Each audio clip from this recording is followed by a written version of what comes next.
All right. Hello, hello. Welcome to another episode of the UBP podcast. I apologize for no webcam today. I am not doing so well facially and visually, so I will have my logo, my wonderful picture drawn by the wonderful Sophie. Uh, and yeah, so I'll be here. Joining me today is my wonderful friend John and my friend Chris, who is AFK at the moment, so he will join us later. Yeah, I'm here. Yes, welcome, John. Welcome. All right. So besides the things that we were talking about in between the time that we started streaming, how was your 2 weeks? How was your holiday? Besides the things, like I said, besides the things we were talking about, that's been bad. I finally built my computer after having to. The reason why I wasn't on the podcast last week was mostly me trying to fix it and hopefully get it up and running. Even though I technically still on my laptop, but I still wanted to at least get it up and running, and it was just driving me nuts. But after finally much frustration, got it up and running. I moved out, I just mostly talked to the family on the phone. Hmm. I streamed a bit on the new PC. Yes. Um, and then like I said, worked. I finally also got myself my driving classes set up. So starting January 5th, I have my first driving lesson. Nice. And yep, I have about 9 hour class. I have not 9 hour classes. Sorry, that's Jesus 9 hour. Christ. I know. I mean, it's like you gotta learn driving today, son. You're gonna learn every single way to drive that people ignore because they're terrible drivers.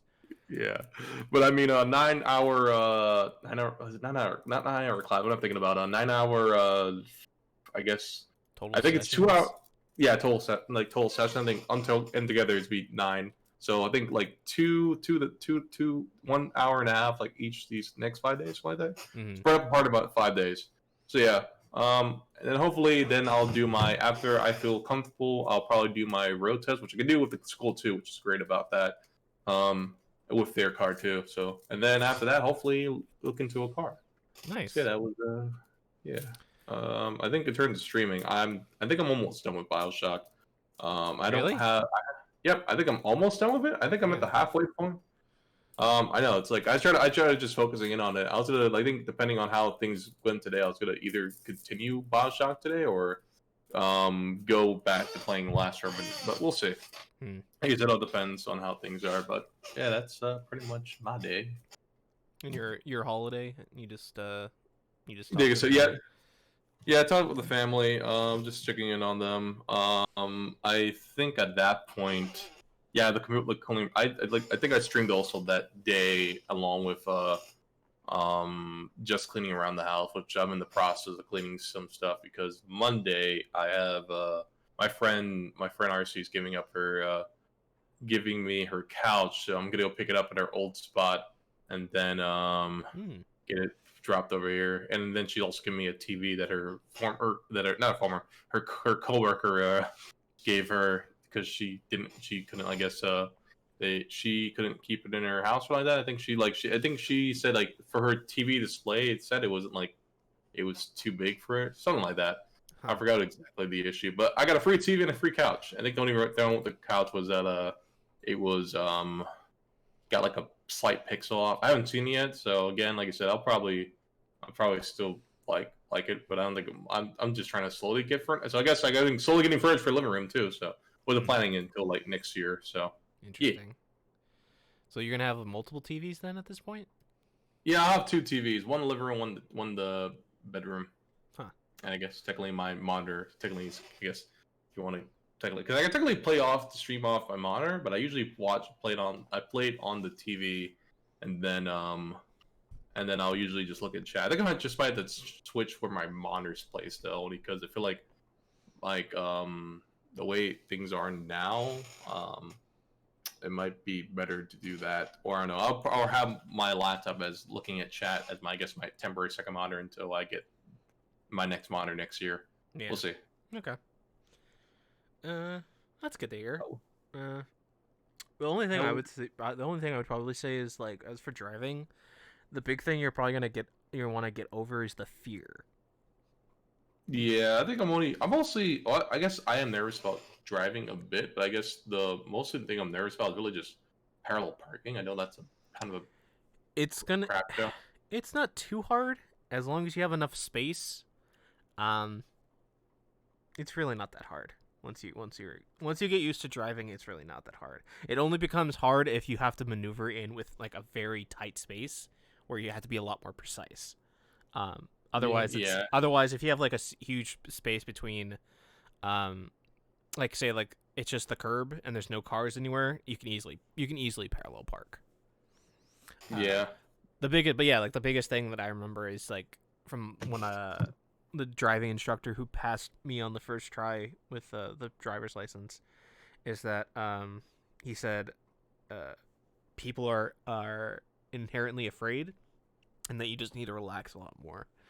Um, Trust that you know what you're doing, especially since you played video games where you drive and stuff. Just don't Don't it do that. don't do the GTA 5 thing. Just do the actual responsible thing.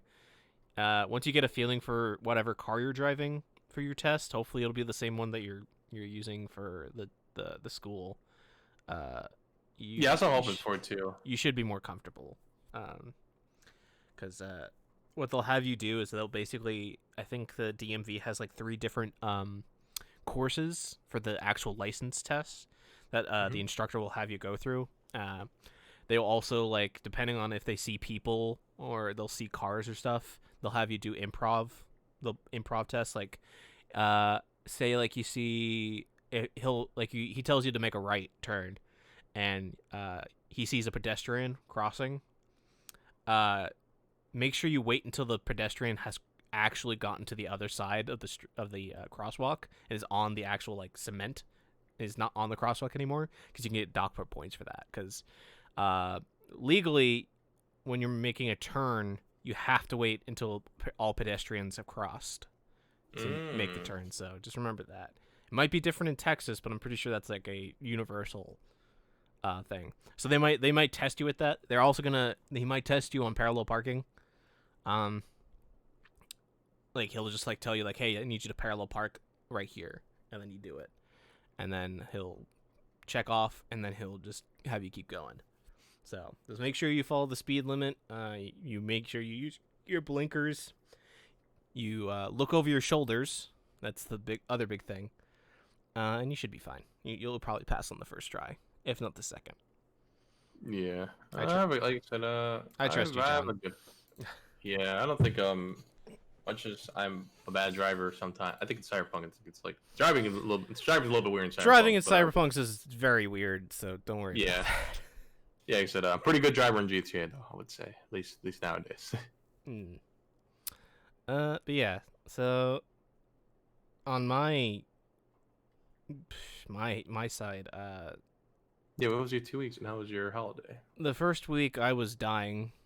Oh no. Because the medication that I was taking for my lungs was basically killing me. Jeez, are you okay? Yeah, no, I'm fine. Okay, I'm fine now. But like, that's why that week where I disappeared, and I would wake up or start talking at like 8 p.m. or 9 p.m. later in the night. Oh yeah, I remember. Yeah, you remember showing up like super late. Yeah, that's because like my stomach. It started with my stomach having stomach pains. Then I would have like a pressure on my chest, similar to when I had COVID.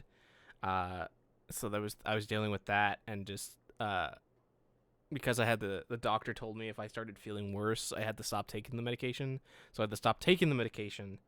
Because it's a steroid, it your body becomes used to it, like caffeine and stuff. It builds like an addiction to it. So I had to So I had to cut myself off, which also made the symptoms of my stomach and the pain that I felt even worse. And I had to get through that for like 4 or 5 days, and then now I'm feeling fine. Well, I'm glad you're feeling better. Jeez, yeah, that sounds terrible. It was rough. After that, my holiday, I didn't do shit. I streamed most of Christmas week and holiday. I was there. I mean, kind of. I was kind of there. Yeah, you were lurking. Lurking. I would have stayed more, but unfortunately, I think by the time we were, I think streaming, I had to go to work. Yeah, I was streaming. I did like 3 9-hour streams over the course of Jesus like Christ. a couple days, where I played more Yakuza Like a Dragon, which is a fantastic game. Um, yeah, other than that, I didn't really do anything. Just kind of stayed home, streamed, and trying to get a hit affiliate, but it's You'll proven to get there, I be believe. it's proven to be a lot harder than I thought. But yeah, You'll get there I went eventually. I went from having 2.6 to like now sitting at like 2.2 average viewers, and that's the only thing that I need to get up, and it sucks. But Yeah, every it's definitely been a challenge. I feel you since I guess started streaming again, and I feel like my first day was like my first day streaming back, like it was like great, and then every other day has been kind of yeah. I mean, yes, I think the day, not yesterday, but the day before. I know a couple of my friends like Ashley, Akayue, I think I'm pronouncing that name right. Mhm. And my friend Jasmine, who I'm actually I believe correctly, their name is Starcross. Probably butchering that name. I feel bad now that they're on Switch, but yeah, both of them stream and they were like checking me out. So they brought some people. I know a couple other friends stopped by. I know you stopped by for a bit larking. I think you also lurked in yesterday. Actually, I'm not sure if you came by yesterday. I don't believe you. Did you come by yesterday? I don't remember. I think I did. Okay. Time is meaningless at this point, man. I don't remember. Yeah, it is. It's all kind of mixed together. Yeah. So but yeah, like I said, I feel you 100%. Whereas like I said, some weeks like one day I'm great, and then every day is like. One day you have Billy bringing like 80 people into your stream. The next day you have one person. And that one person's you. Yeah. Oh, it's like, Yeah. good job, me. Yeah. But like I said, I'm still having fun. Like I said, I noticed, like I said, I'm still trying to slowly get back into like talking because sometimes I think yesterday I started noticing I was very quiet sometimes because I was trying to focus on trying to get a certain thing. And it's like, oh wait, I'm supposed to start talking. Afterwards, I realized that it's like, oh wait, you're still supposed to be talking. Yeah, I think that's one of the big problems with me is when I'm streaming is like I tend to be quiet, unless I'm interacting with somebody in the chat, and if there's nobody in the chat and they're not participating or talking, I just kind of focus on the game, and I have it set up so that on my TV I can see as soon as a message pops up in the corner of my eye. Because I have to do that. Because I have the game, the game window on top of the Streamlabs, and then I just have the chat bar on the right, so that as soon as and then I center myself inside of the TV because my TV is so big, so as soon as I see like a message, like immediately I can I literally turn to see the screen to the right, like my eyes to the right, and it's like, oh, I can react. So, but yeah, I'm definitely gonna do something like that because I feel like with the new setup here for me, I noticed that my TV's like kind of in a diagonal. I think I'll show you a picture later.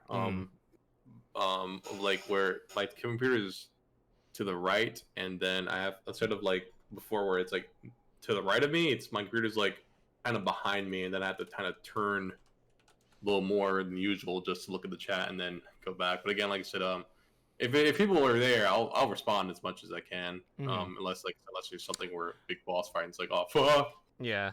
Do you have it set so that you have low latency? By the way. Yep. Okay. I believe I do. I gotta check again, but I'm pretty sure my chat. I'm not sure if you've seen me pretty responsive. I think it was the day where you were there, and I think it was pretty. It took a bit for you to respond to like certain messages and stuff, so I'm curious to see if that is. Okay, so I might have to change it on. I think might have to change it on actual Twitch. Yeah, you definitely have to do it on actual Twitch. I think I have it only set to my my actual hamburger. Yeah, so at my actual Streamlabs. I'm not sure if that does anything either. I would just probably do it for both options at this point, just to double check to make sure that everything's low latency. Aye, Capitan. Yeah. I watched my weekly animes, and You kids and your animals. Jujutsu Kaisen, man. I heard a lot of good things. I've not heard a lot of good things. I heard a lot of people watching that one. This week's episode really shows how much faith I have in Mappa doing anything, especially the Chainsaw Man anime. Let me see if I can find the clip of this week's episode that I saw. Because the animation is so like fluid and is so just over the top action, and it's so good. Like it's just really, really good for a show that a lot of people didn't really give a chance because of the manga being very stereotypical. Because it's shonen. Because what are you gonna do? But I'm gonna post this in the podcast. But just watch this clip from this last week's anime episode of Jujutsu Kaisen, and it's just so good. I'm so excited. I'm so excited to see what they do for Chainsaw Man. Honestly, man. Like just the eye towards the end, the detail. But like, yeah,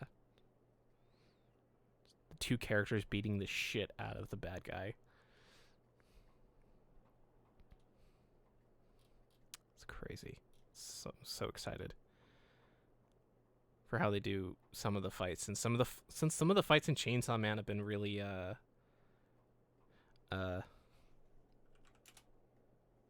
not like paced. It's not paced like panel to panel to panel. It's just like big action, and then it's over. Yeah, those look really good though. I'm glad. I'm glad. 'Cause I feel like certain animes, maybe it was just back when I was watching, where everything was like, you can tell when something from CGI for a second, and it's like really mad CGI. And like, Mappa's also really good with the CGI, and especially in the Attack on. Have you been watching the final season of Attack on Titan? No, I have to still watch season 2. I'll probably start. I might, depending on how I feel, I might just either start from the beginning and then work my way up again. But I was on season 2 last time, like midway season 2. So there's just like, so you the scene that I showed you with Jujutsu Kaisen, Mappa's doing the final season of Attack on Titan, and even for non like battle sequences, because that's what a lot of it right now is. It's more of the dialogue and like little actions. They are incorporating CGI so well that at first I couldn't tell until a couple seconds later. Like, oh, they're using CGI to do like this family like talking together at certain angles. Oh, that's really cool, man. I always love that. I feel like if you could make it so it looks pretty seamless, or just make the entire fucking thing CGI and then be done with it.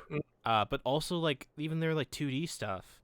There's like a scene where a kid they're just talking and moving around, and it almost looks like it's rotoscoped with a kid moving, and it's just, I can't believe that this studio is doing like 3 major projects, or 2 projects that are coming out at the same time, and now they're doing Chainsaw Man, and they're a recent studio. They're like only like I think 7 or 8 years old, if I remember correctly. Oh wow, that's crazy.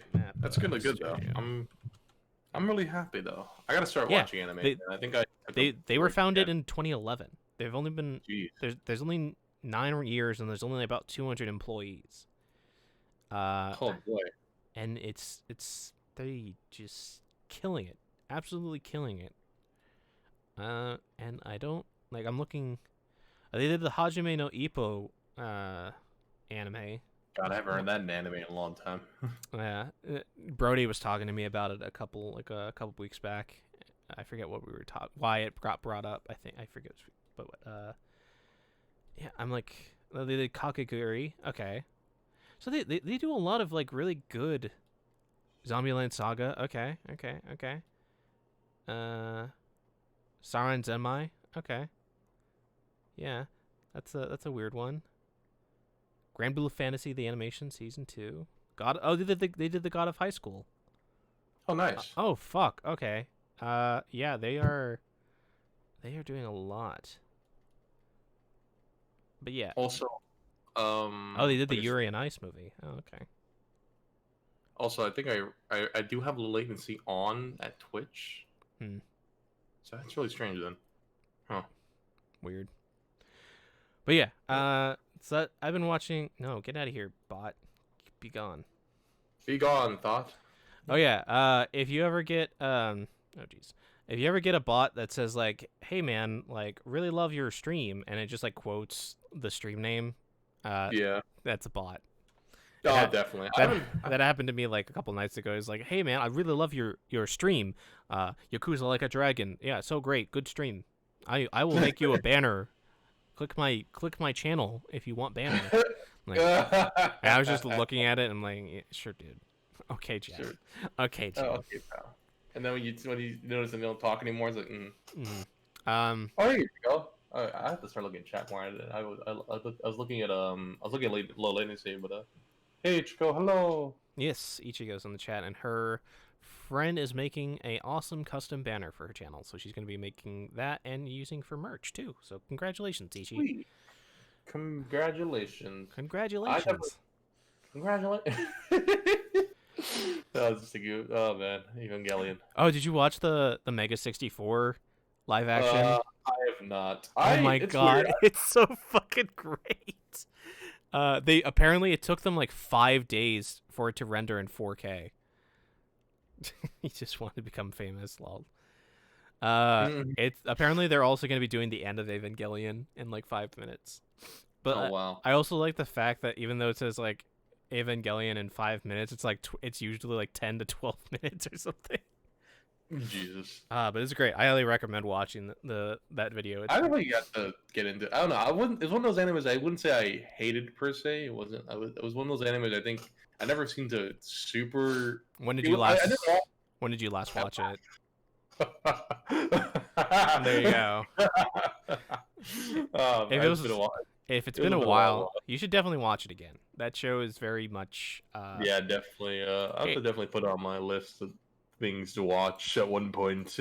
I mean, it's really good. I know they ended up redubbing it on Netflix, I believe. Yeah. The dub is fine. I have problems with like the weird script choices and what's not. But the new one or the old one? The new one. Apparently, the new one is more in line with an actual it's more closer to the Japanese translation. Like it's a more authentic or closer to the authentic translation. I don't know. I think Kaoru should just totally say that he's gay for Shinji, but whatever. Apparently they did redub that line. There was like a line where he says like I'm worthy of your grace and saying I love you. So I don't know. Okay, yeah, I guess some things must have got lost in translation, or I guess it doesn't back in '95. Yeah, I would say. So it's been a while. That series is really good. I really like it, and I feel like depending on when you watch it, it will mean different things. Rewatching it as an adult compared to when I was a teenager and I didn't have depression, it definitely hits a lot harder when you watch Shinji and all the kids deal with their own personal shit, and then the ending, the last 2 episodes, and then the end of Evangelion, which, oh boy, I forgot that that movie is really big on the body horror. Oh. So, oh boy. But it's really good. Really excited about the final redo movie that comes out in Japan in January, which should be interesting. But it's still weird to see like Evangelion be like used for product placement. Like I saw like a recent commercial for an Evangelion like shampoo or something, and it just shows like Rei in the ocean, like on the ocean where the congratulations scene happens, and then she turns around and then she gets put onto a bottle. It's like, oh right. And there's because you haven't did you watch the full thing, or did you only like partially watch it because you weren't into it? I mostly couldn't watch it because I think at the time I was watching it either on Adult. It must have been on Adult Swim. Yeah, that makes sense. It would be too late. Be too late. Sorry, gotta go to bed, John, or else your brain's gonna rot. I mean, that's not for all this anime. So like there's like a weird That joke would that go like because of how overly commercialized Evangelion was, there's like the commercialized product universe where all the product placement versions of Evangelion exist and like their own oh universe because wow. it's like I mean I don't know if you know about the infamous uh shaving cream was it shaving cream or toothbrush where the Shinji's dad is like smiling and it's like Oh, you gotta defeat the angels so that way we can we can you gotta use the you defeat the angels with the power of like teeth whitening. Shinji, it's so dumb. Let me see if I can find it and send it to you. But yeah, there's like all the different product placements that have occurred throughout the years. Let me see, Evangelion products.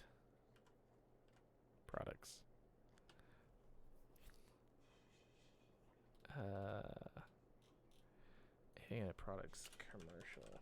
But yeah,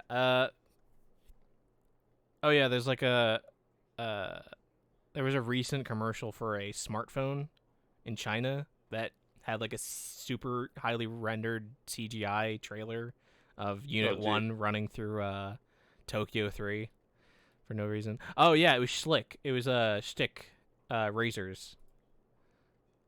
It was this. Oh my It's so god. strange. It's so strange. Yeah.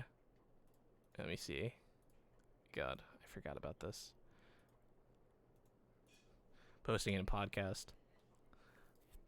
But yeah, fucking oh my god, it's so fucking funny. The human race is just another stage of pleasure. Oh my god. It's so awful. But yeah, so I've been watching anime. Attack on Titan is fucking amazing. Yeah, for you and Brady have been praising that show for high heaven. How much do you know about World War II, John? Uh, I know Hitler was a bad guy, and I know Italy fucked over Mussolini, and then they joined us. I believe was that the one where they joined us briefly at the end after they Italy? fucked. Is it Italy? No, Italy got fucked. I don't think they joined us. I think they joined us. I thought they joined at They the very end. they surrendered. I'm pretty sure. Okay, okay, I gotta look that up again. Yeah. Um, Cause oh boy, uh, I hope you like World War II, but with atomic, Titans. atomic bombs, Japan, Yeah. the Pearl Harbor, I guess before. I think that happens before actually. That Well, happened during the war. it during. Okay, did it? Okay. Yeah. Berlin We were out of Wall the happened. war at that point, but yeah. Basically Attack on Titan season 4 is World War II in Attack on Titan universe, and it is fascinating. It is extremely dark with what it's dealing with. Last week a character literally puts a gun in his mouth and almost kills himself. Oh, okay, that's The great. week before that soldiers soldiers were with PTSD, who are not like because it's not a actual thing that's been developed in the series, so people are making fun of them because they're freaking out easily. You see a soldier with PTSD commit suicide, like by walking off the roof of a building, but it's very done. It's done very quickly and like it's hidden very well. That I had to go back and watch it. I'm just remembering that one. Now that you bring it up, someone putting a gun in their mouth. I remember, I think in the first season, someone ends up shooting themselves when the building gets surrounded, and they just literally blow their brains Yes, out. I'm pretty sure that does happen. But yeah, like the amount of detail that like they put into animating like the gross like drool that the person's mouth has while putting the gun in their mouth. It's a bit Yeah, much, but I'm so fucking interested in seeing where this goes, especially knowing a couple of the spoilers like the foundation titan and that monstrosity. Seeing where everything goes. Actually, so that means the Attack on Titan, the manga itself isn't finished though, right? But the anime is finishing. The manga will literally finish the same time as the anime. That's really strange. Yeah. That's interesting and strange at the same time. That was the plan for the fourth season, was that the anime would air and end concurrently with the manga. Because the mangaka has known what the last panel of the series had for like the entire point, and then he drew it a couple years back and he released it, and it's super vague for a panel. It's super weird. And I don't know what's gonna happen. But I'm excited for it. But yeah, that's all I've been really doing. I've been watching that. I watched the weekly stuff that ended. Played games. Played Dragon like a dragon. Have you played any of the Yakuza series, John? I played. It was on the PS3 originally. I played. I'll tell you real quick which one it was too. It's definitely after 3. Okay, I'm a dumb. I put Yakuza, and it's like, well, that didn't help me whatsoever. Thanks, John. Okay, I believe it was Yakuza 5. Yep, it was Yakuza 5. That's the only one you played? I've played that. I played a bit of 3's demo when it first was dropping. Oh boy, I feel old. So you never played 0 or any of the other games? I've not. I owned them actually. I actually owned 0 and Kiwami, I believe. Kiwami, yeah. Kiwami. It means extreme. And then I believe I don't remember PS Plus I think gave us a lot of those games too. And I remember buying some during a sale. So I will definitely go into them at one point. Probably end up streaming them. Definitely start with Yakuza 0. Yeah, I think Jeremy was telling me the same thing where start with that because I think it was him. Someone told me to start with Yakuza 0. I'm not sure if it was him. I think he's actually starting Yakuza for the first time ever actually. So I might actually be wrong. Well, because I want to say, so how familiar are you with Kiryu and the gang? I wouldn't say I'm probably not that familiar honestly with it as I guess I should be. I know that at one point he was I guess the leader for a very brief time, and then literally the minute he becomes leader, everything gets fucked. Yeah, he basically at the end of Yakuza 1, he basically becomes the chairman for like a day, has the ceremony for becoming it, has the ceremony for leaving it, and then he fucks off. Yeah. And then I remember I believe I forget his name. It's something with a D. Daigo. Who's now Daigo? I think he's now the new leader, but he always seems to get into trouble. He's the 6th chairman, and yes, he literally. Oh my god, he literally fucks up so bad. He's still fucking up even in the 7th one, to the point where literally the Tojo clan does not exist, or literally exists as like a small group compared to what it used to be in 7. Wow. So I was asking that because like I was gonna say like how familiar you are with Kiryu as a character. Like, yeah, I know as a character, he's more of he's always willing to help people. I know he sends money to the orphan. I remember in 5 that he was sending money towards the orphanage that and then one of the kids is there is trying to become an idol. Yes. And at this point, he's already obviously out of the Yakuza gang. And then is it Daigo? God, is it Daigo or Dogo? Daigo.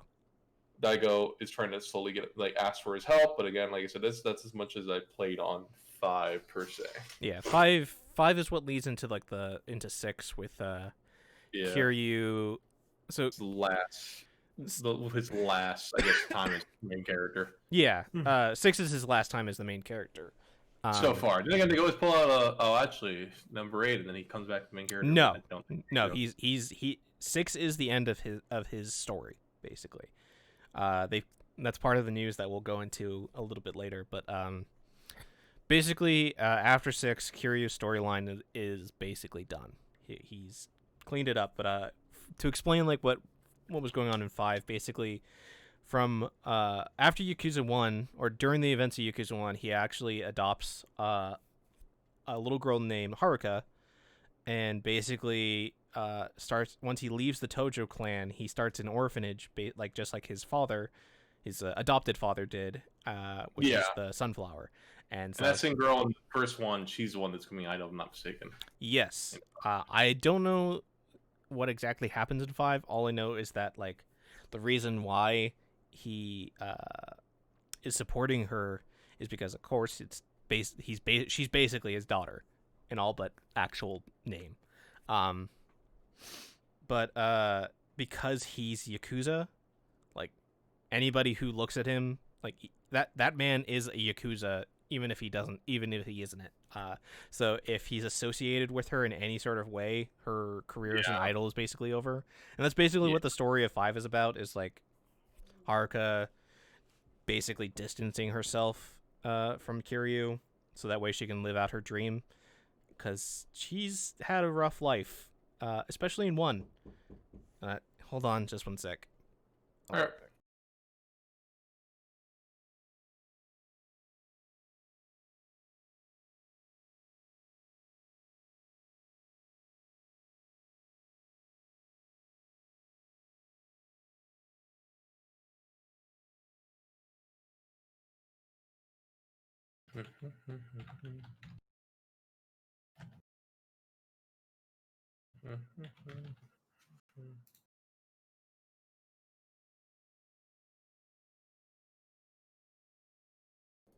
Sorry about that.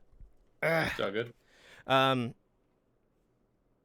what was I talking about? Oh yeah, Haruka, I guess.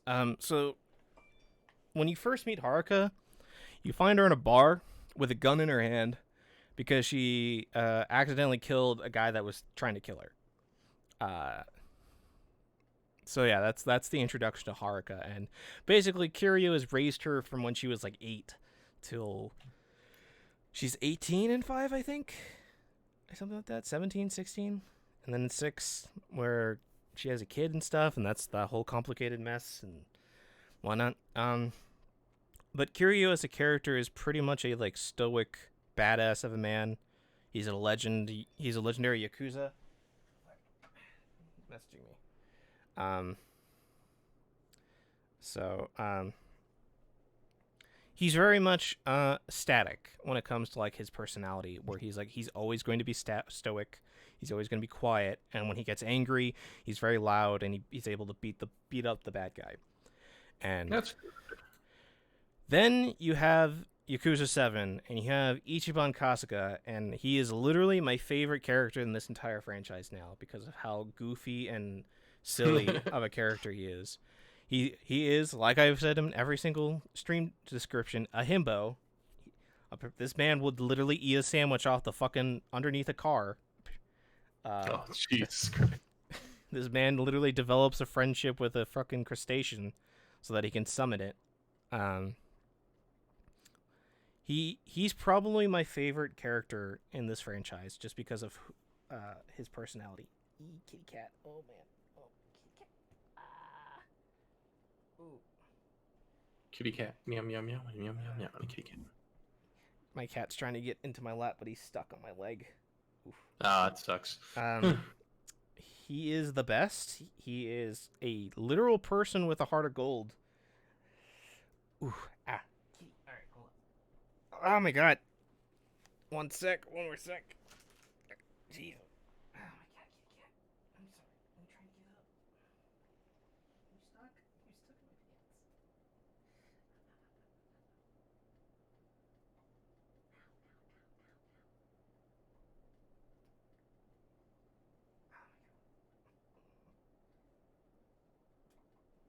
Where the heck did my phone go? Checking something real quick.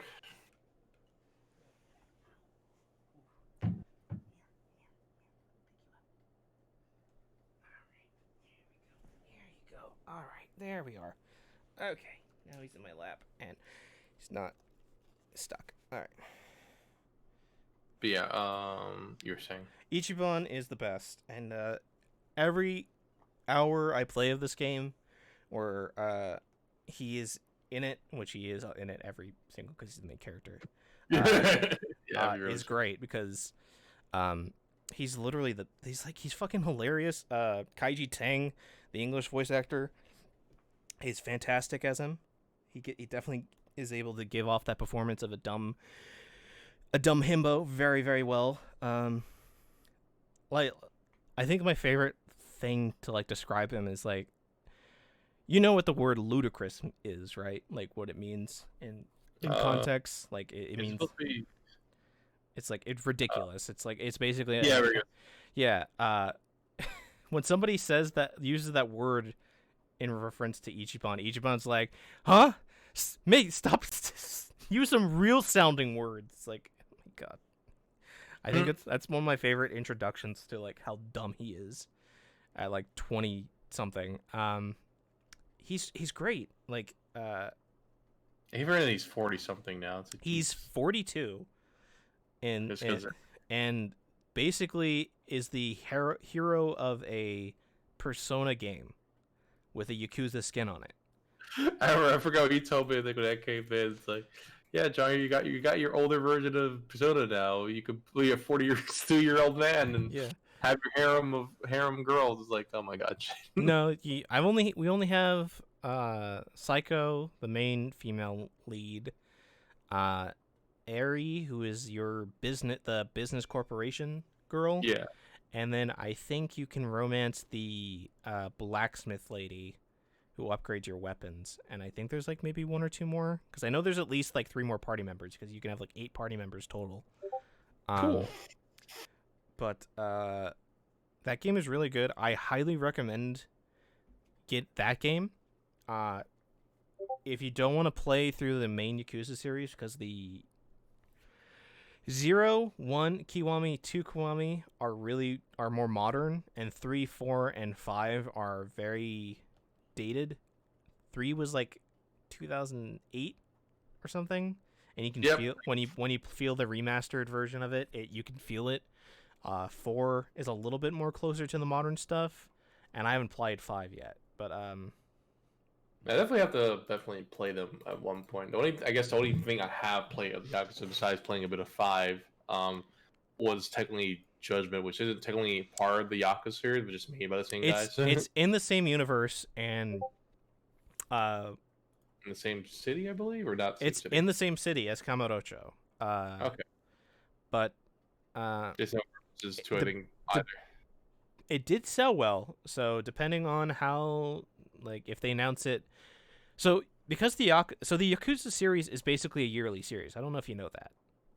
Oh, I don't know. I guess I could. Yeah, so because Yakuza is now Ichiban for the main series, the possibility is that Judgment will be the Kamurocho focus city with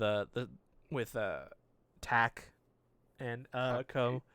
So that way they can still use Kamurocho, and then everything else, the main storyline of Yakuza will involve Ichiban. They're pretty cool. Judgment lends itself to being a yearly series too, because it's like a detective series mystery. It's basically Ace Attorney, where you can just basically just have like a couple years go by and it's like, oh, we don't have any cases because we haven't worked any big cases in a while, and it's like, oh, this is the big case that they start working on. Yeah, I would like that. That would be pretty cool. I actually do like Judgment a lot. Judgment's really good story wise. I hope that it gets the fighting mechanics get reworked a little bit better, and the experience system can get worked, and the money. I wish you can make a lot more money. Like, it seems like, because I've been playing Zero in my free time, just because I've been watching Wooly Wolves play it for the first time. You can easily make billions of dollars in that game. Yeah, and billions of dollars. It's super easy. And I wonder if it's supposed to be a reference to the fact that Tak himself's always having issues with money. I'm wondering if that's probably why. That would be kind of a neat. Well, yeah, because he's a I'm pretty sure that's exactly the reason why your money is so hard to get in Judgment. But fuck, man, it is. I need the money. I need the monies, yo. But in Yakuza 0, I'm like making like billions of dollars now that because it's the 80s and the economic burst, the bubble is crazy, and going from that to like Yakuza 7 where I'm barely able to make like $1 million, and the only way I'm able to do that is by running a $1 million corporation for a confections stand. It's frustrating because like in the game stuff costs money, and you gotta make money by grinding a corporate mini game that has like a lot of depth and is like easy to fuck up. I super fucked myself the first time I went through it, and I had to reload my save because I was losing so much money for the business. And now here I am. My assistant and her grandma bought a 10 billion yen office building, even though I told them to like buy something that's economical. But I guess I don't really have to worry about that price since it's not a real thing. But yeah, there's also like Mario Kart in 7. Oh yeah, I think I remember seeing you play that, or I think Erica. I remember I saw Erica. I think playing Mario. Which is also pretty in depth, but like not as nearly as in depth as the corporation management minigame. There's still like a bunch of mini games I haven't found out about. There's like there's pachinko, which I don't understand. You can slots. I'm a little bit sad that Cyberpunk, like there's pachinkos in there, but I don't think you can play it. I'm a little bit sad, man. Even though I never played it. Probably not at the time. You might be able to play it when it's fully developed. Yeah, probably. I think the same thing with other stuff. I'll go into it later on. Mm. Did someone say pachinko? Yes. Welcome back, Chris. Hello. Hello. What are we talking about? Are we talking about the Yakuza series? Yes, we are, and how it is. The Yakuza 7 has the best protagonist of Ichiban, because he's a dumb himbo, and I love him. He's seriously the best. I highly if you want to get into the Yakuza series, 7 or 0 are basically the two best entries to get into. And 0 is more of the beat 'em up, and 7 is like an actual in-depth JRPG. I gotcha. I really can't wait to get into it. I'm not sure when I'll actually start playing them, only because I have a couple of plans that I want to play after beating BioShock. Definitely recommend you get into it someday.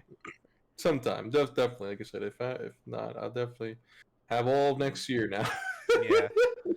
And boy, howdy, does Ichiban love Dragon Quest?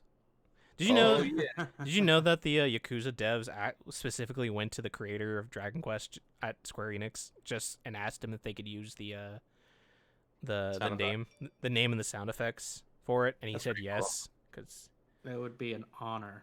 It would be an honor. Yeah, it would be an honor, Yakuza-san. Oh my god, and Ichiban is so dumb. So another reason why I love him and he is a himbo is because like early on in the game, like enemies will start transforming into different types of like more menacing enemies, and Ichiban's like, "Whoa, do you guys not see that they transformed?" And like this party member's like, "What? No, shut up! You're stupid." He's like, and it's literally specified that the reason why is because Ichiban's imagination is out of control. But I like to think that it's all the brain damage that he sustained over the years being a Yakuza. Plus being like super into Dragon Quest. Yeah, Dragon Quest causes brain damage. I didn't know that. Apparently, it's so great. I love that game. It's so great. But yeah, that's basically what I've been doing. So Chris, now that you're back, how has your holiday and weeks been? So it's been 2 weeks since the last one, right? Yes, sir. Oh gosh, it's been so long. What was I doing? Okay, I think the ending. Well, I'm just watching TV. Well, sort of. Playing video games, getting Christmas gifts. What'd you watch? The ending of The Mandalorian, which was really cool. Heard good things about that. Yeah. If you don't know, certain someone comes in the end, and it's really cool. I still watch The Mandalorian this season. it's over though, I can finally binge it. I'm being Yeah. vague because I know about it, but since John is watching it, how good does that character look with what they did with him? Does it, There needs to be improvement, in my opinion. is it Leia bad? Like Mm, he Rogue doesn't One Leia? emote. Okay. He doesn't emote a lot. It's around the same quality, in my opinion, as Rogue One Leia. Oof. Um, Rough. you've seen it, right, Shane? I haven't seen it. I just know about it. Oh, okay. That's why I'm being vague about it. They improved a little bit. I feel like they can do so much more. I mean, like the video games, it kind of seems like a video game to me, but at a better quality and like the textures maybe, but like it's shot in like either medium shot or full shots. That's like from the waist up or full body shot, not like close ups or anything like that. Mm-hmm. So plus the scene is dark, kind of. Okay. Makes But a like little no, more there's like sense. some like full lighting on the character's face, and I don't know. It feels weird to me. I feel like Is it very obvious that it's CGI? it's very obvious that it's CGI in kind of a deep fake sort of way. That's unfortunate. You would figure that with Disney money and LucasArts, Light and Magic, they would be able to do it. I don't know But, why, because they've done so many great things. Time constraint maybe with editing, I guess. I don't know. It could possibly be I it. don't know. Especially like I said, did they film? I believe they were filming this during when the filming ended And again. they probably started at the end of last year and probably throughout Yeah. the beginning and summer of this year. Yeah. So it I could don't possibly know. be that. But yeah, I'm a little mixed on it. On how this character looks. Otherwise, it's a great show. That's good. I feel like they could have cast a lookalike, but I mean, if I you're don't gonna, know.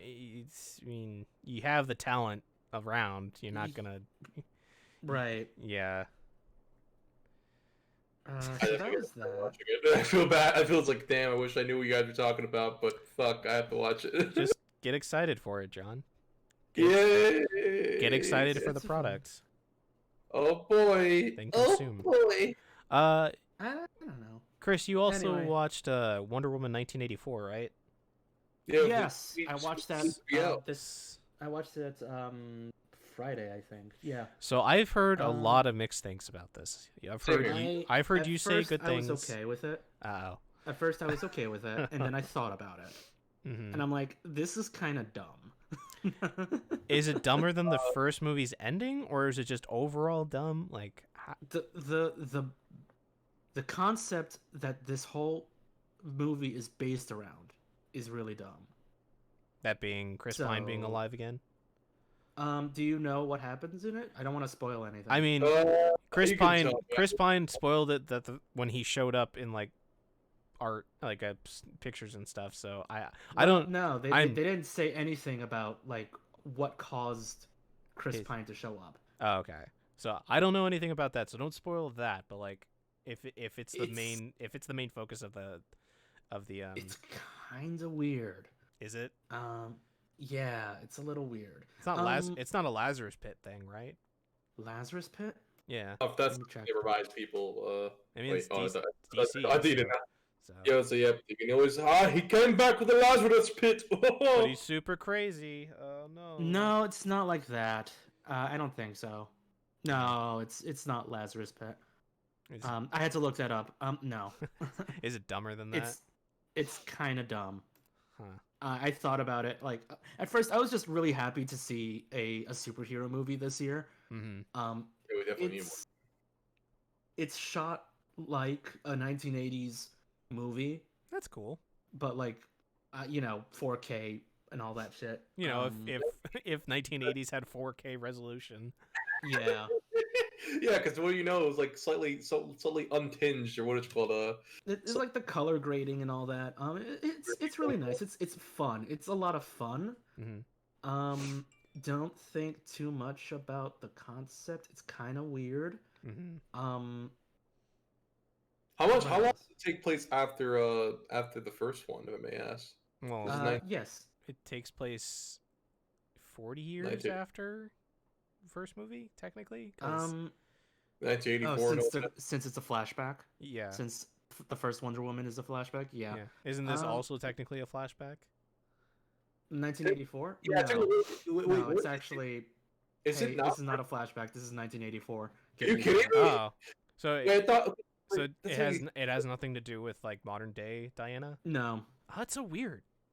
It is really Yeah. weird. What the hell? Because she appears in Justice League, which I'm pretty sure it's in present. I don't. God, now I'm really confused. Yeah, now. no. This just happens before Justice League and everything else, So like it- Batman v Superman. Nah, I guess that's fair. They are doing we're not doing a connected universe sort of thing, so I guess this is their I way of mean, just telling I Not don't know. trying to be horrible, It's a but- story within her God. history, Wonder I Woman's guess. world. Mm. Huh?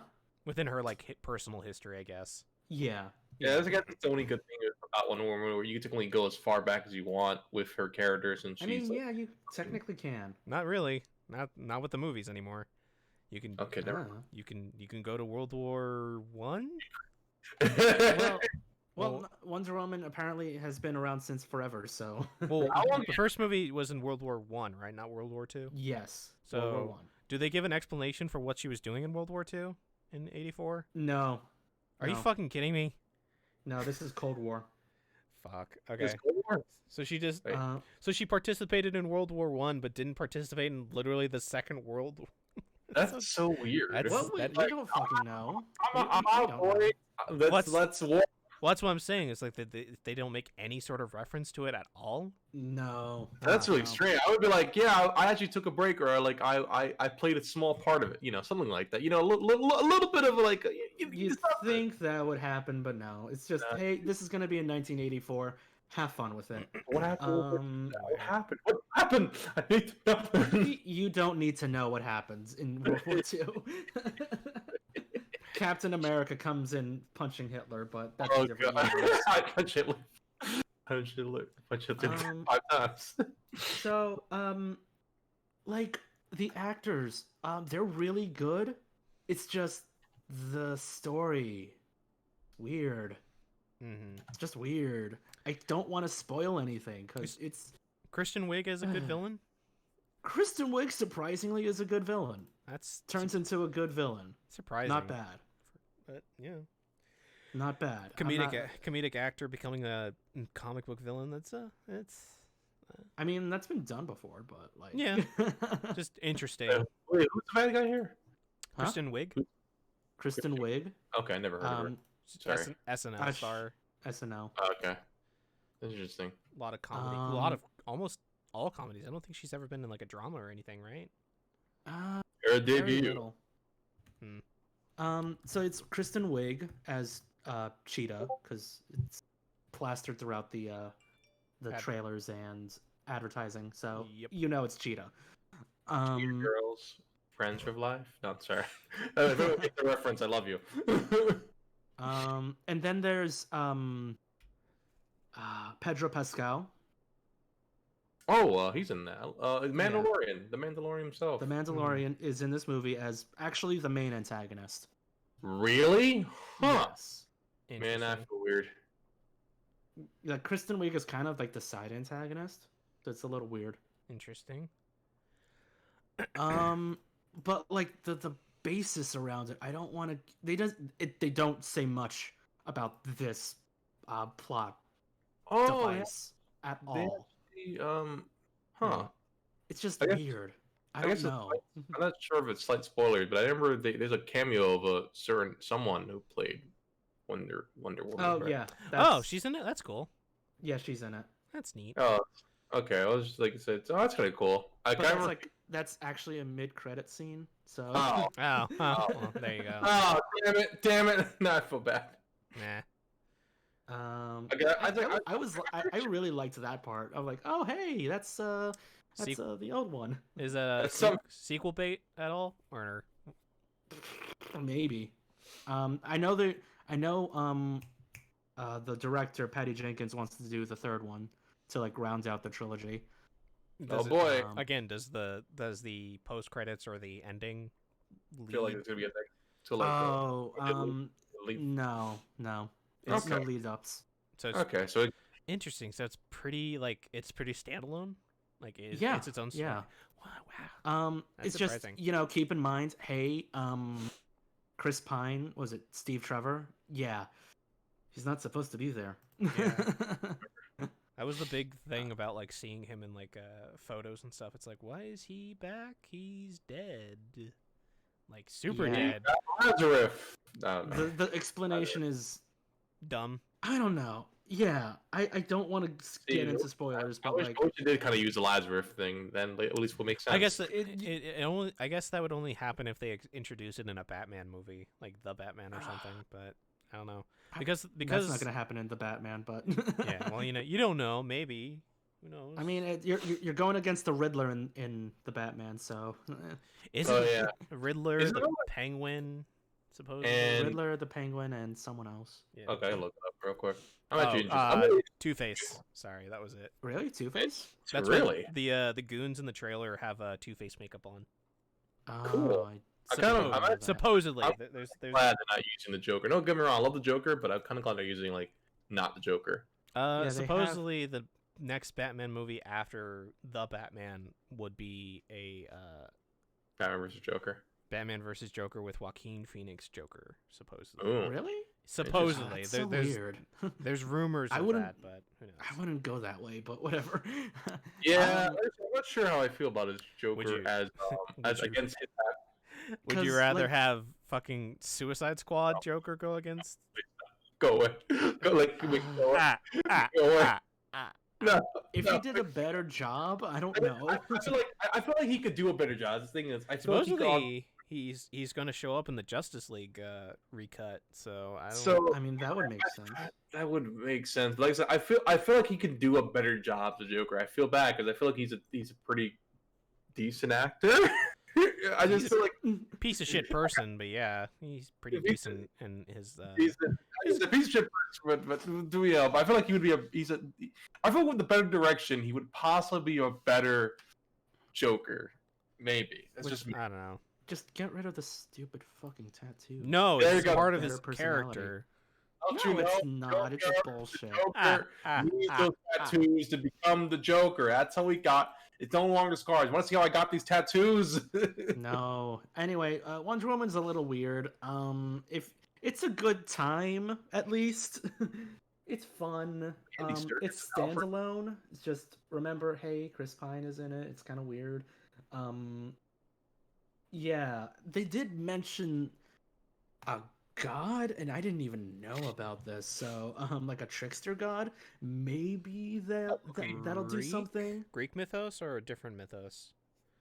I don't remember Yeah, what wait, they isn't said. it- I believe it's I know was it Zeus and all those guys are It's more not. like- They do exist in the DC universe, but they're Yeah, I think It's not well, Loki though. It's they call That- it something else. it had to okay, be I see. something to do with the Greek mythology then, because I know Wonder Woman's all about the Greek don't- mythology.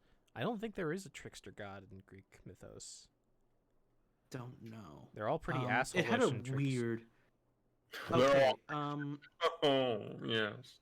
Oh, there is. It was created by Dolos. There we go. Dolos is the trickster god in Greek mythos. I guess okay. technically Yeah. he's a god of master of cunning and deception. So Yes. Dolos is not in the movie. Just putting that out there. Just no. something he made, I'm assuming. Yes. Okay. So I don't know if there's more to that. Oh, I'm sure I there don't is. know. It's a comic book movie. I'm sure they're pulling from one of the Wonder whatever. Woman comics. But Yeah. okay. Yeah. But I think it's a fun time. It's part of It's okay. part of HBO Max if for the next Yeah. 9 days. Yeah, 28 pretty days, much. So I saw Soul. Holy crap! I've Soul is heard- amazing. amazing things about that movie. I love that movie. I totally forgot that Jamie Foxx's voice is the main character. I kept thinking it was like one of the Wayne brothers for some reason. I don't know why. Yeah, I just saw a comparison shot of like Pixar trying to figure out human models back in Toy Story, and Oh, yeah. them using just the Andy model for all the kids, but with different hats and stuff, and not showing the mom, to then showing like a screenshot of a street shot in Seoul, in Seoul, where it's beautiful. Holy shit. all the different people surrounding the main character are all different models, and are all like, so good. it's Pixar is amazing, and I'm excited to It's watch so that movie amazing. when I It's find it. so good. I have it on So Disney good. Plus. So we could always try to do a movie night, maybe. I don't know. Yeah. It's so good. But- Oh my god. I'm down for that, honestly. I don't know. I want to watch with people. It gets a little complicated, but not too much. It's fine. It has some nice philosophical elements. It's by Pete Docter, by the way, and he did Inside Out. Yeah. So it deals more with some like other personality and like a little bit more human complexity. So that's kind of cool. That's All right. the characters, like I said, I love the character designs. Even though unfortunately, I'm assuming we don't get to see Joe Gardner, who's the main character of this. I don't know why I'm saying like that. Do we get to see him a lot before he becomes this little soul person? Yeah, I was gonna say the like soul stuff. It only happens in like the first half. oh There's actually a lot of like second half. There's a lot of like regular people. Okay, but cool. but is he in his regular form for the second half? Don't want to say anything. Okay, all right. Because I was gonna say like one of the I forget what it was about, but there was like a where like it's always time as like a dark skinned character of African colored people always get transformed into animals or different forms so that they can be more relatable in animation, which is kind of a fucked up thing to do. It's like exactly like so Tiana. I mean, there's actually a lot of like supporting characters that are fantastic, by the way. So that's good. Okay, like, who are actually black people. So I'm definitely interested in it. Like I said, I was like, it looks pretty interesting. I wasn't like super crazy about the whole, he's gonna turn into a little Bobby soul it's thing. not there for long, but what happens like about halfway, it's a little weird. Okay. Yeah, like I said, I'm definitely gonna check it out. Like I said, if anyone wants to watch it, I don't think you have to pay for it on Disney Plus, or how's it work? No, you don't have to pay for it. Disney literally made the decision. Mulan. Yeah, not to do the Mulan thing. I think Disney and HBO Max or Warner Brothers are basically doing the thing where it's like 30 days, it's free, it's part of, or I don't know if the Disney movie will be free for 30 days and then it'll be I don't know gone because like after a while, like Mulan just ended up on Disney Plus without any charge. Yeah. So technically, I feel so bad for people who paid $30 for that. That shitty film. I feel really bad. I never paid for it, so I just see it on Disney Plus, and I'm like, I'm not gonna watch that. Yeah, I wasn't gonna. Well, like I said, I'm probably one of those things where I probably never watch it, or if it ever shows up not getting paid, I'll probably tune into it and like, okay. No, just probably don't watch that movie ever. Don't support. I watch terrible things that movie endorses. I feel bad. Like I feel like it's like I feel bad for that movie too because I know there's a lot of like Jet Li's in there and a lot of other good actors are in the movie, but it's like Donnie Yen and man, I feel bad. Oh boy. Another movie I watched recently. I don't recommend it. It's The Midnight Sky. Ooh. It's with George Clooney. Oh yeah, I saw your tweet about that. He wrote, direct, and starred in it, right? I don't think he wrote it. Let me double check it. But he directed it and starred in it at the very least. Right? Yes. I always found it weird whenever someone directed and starred in the same movie as a main character too. It's like, what the heck? That's always seems. Let me see. Thank you for the follow, icepick13. Oh, it's Brandon. Oh, cool. Brandon. Hi, icepick. Watching this movie made me want to drive an ice pick through my skull, but it was bad. That's unfortunate because George Clooney is a good actor. George Clooney's good. It's just so horribly slow and depressing. What is the story about? So George Clooney is like a scientist, and he wanted to find habitable planets. Okay, and he finds that's already disbelief. A scientist that looks as handsome as George Clooney. Yep. Yeah. Totally out of it. And so he finds a Jupiter moon, K23. Okay. And he's like, hey, that's habitable. and he sent like a voyage out there to like just gather information, Hmm. and then basically during that time, Earth got fucked, like a Okay. cataclysm and radiation, and everyone else, the Earth's population except George Clooney, went to K-23. Wait, So he didn't go to K-23? no, he didn't. He's in Earth Why? because he's waiting for that spaceship that he sent out to come back. What? What? Yes. Why does he need to? Why? What? I don't fucking know. Let me. Is there any explanation for that? I mean, like he. I don't know. I was dying when I was watching this. Oh my I think he was like the kind of thing that he wants to go down with the ship or something. I don't fucking know. Why would he want what? Fuck that! Get off the goddamn planet. Let me see. Okay. I'm actually on Wikipedia because this is like. Yeah, I don't care about spoilers for this movie. This sounds awful. He wrote it. He didn't write it. He didn't write it. He didn't write it. Okay, it's no. screenplay by Mark L. Smith. Okay. Yeah. What has the writer done besides this? Mark L. Smith? He has done Overlord. He actually did The Revenant, which I am kind of pissed off. So. Vacancy. The Revenant was good. Yeah. I gotta see Revenant. That's the one that I don't know why he stayed there. That's the thing. Doesn't even say the summary. He's now working in the Arctic. Tries to evacuate the base. Alone. He tries to contact any space mission. Oh, he wants to contact any space mission that would. Oh, like in case anyone wants to come back to Earth. Hey, no, this is a bad idea. Don't do it. I don't know why he stayed there. That's dumb. You don't need a person to stay on the shitty planet to tell them people that it's a shitty planet. And honestly, like Earth from space looks like a fucking wasteland. So yeah, it's like pretty okay. That it's like pretty obvious that maybe we shouldn't go back. Okay. Okay.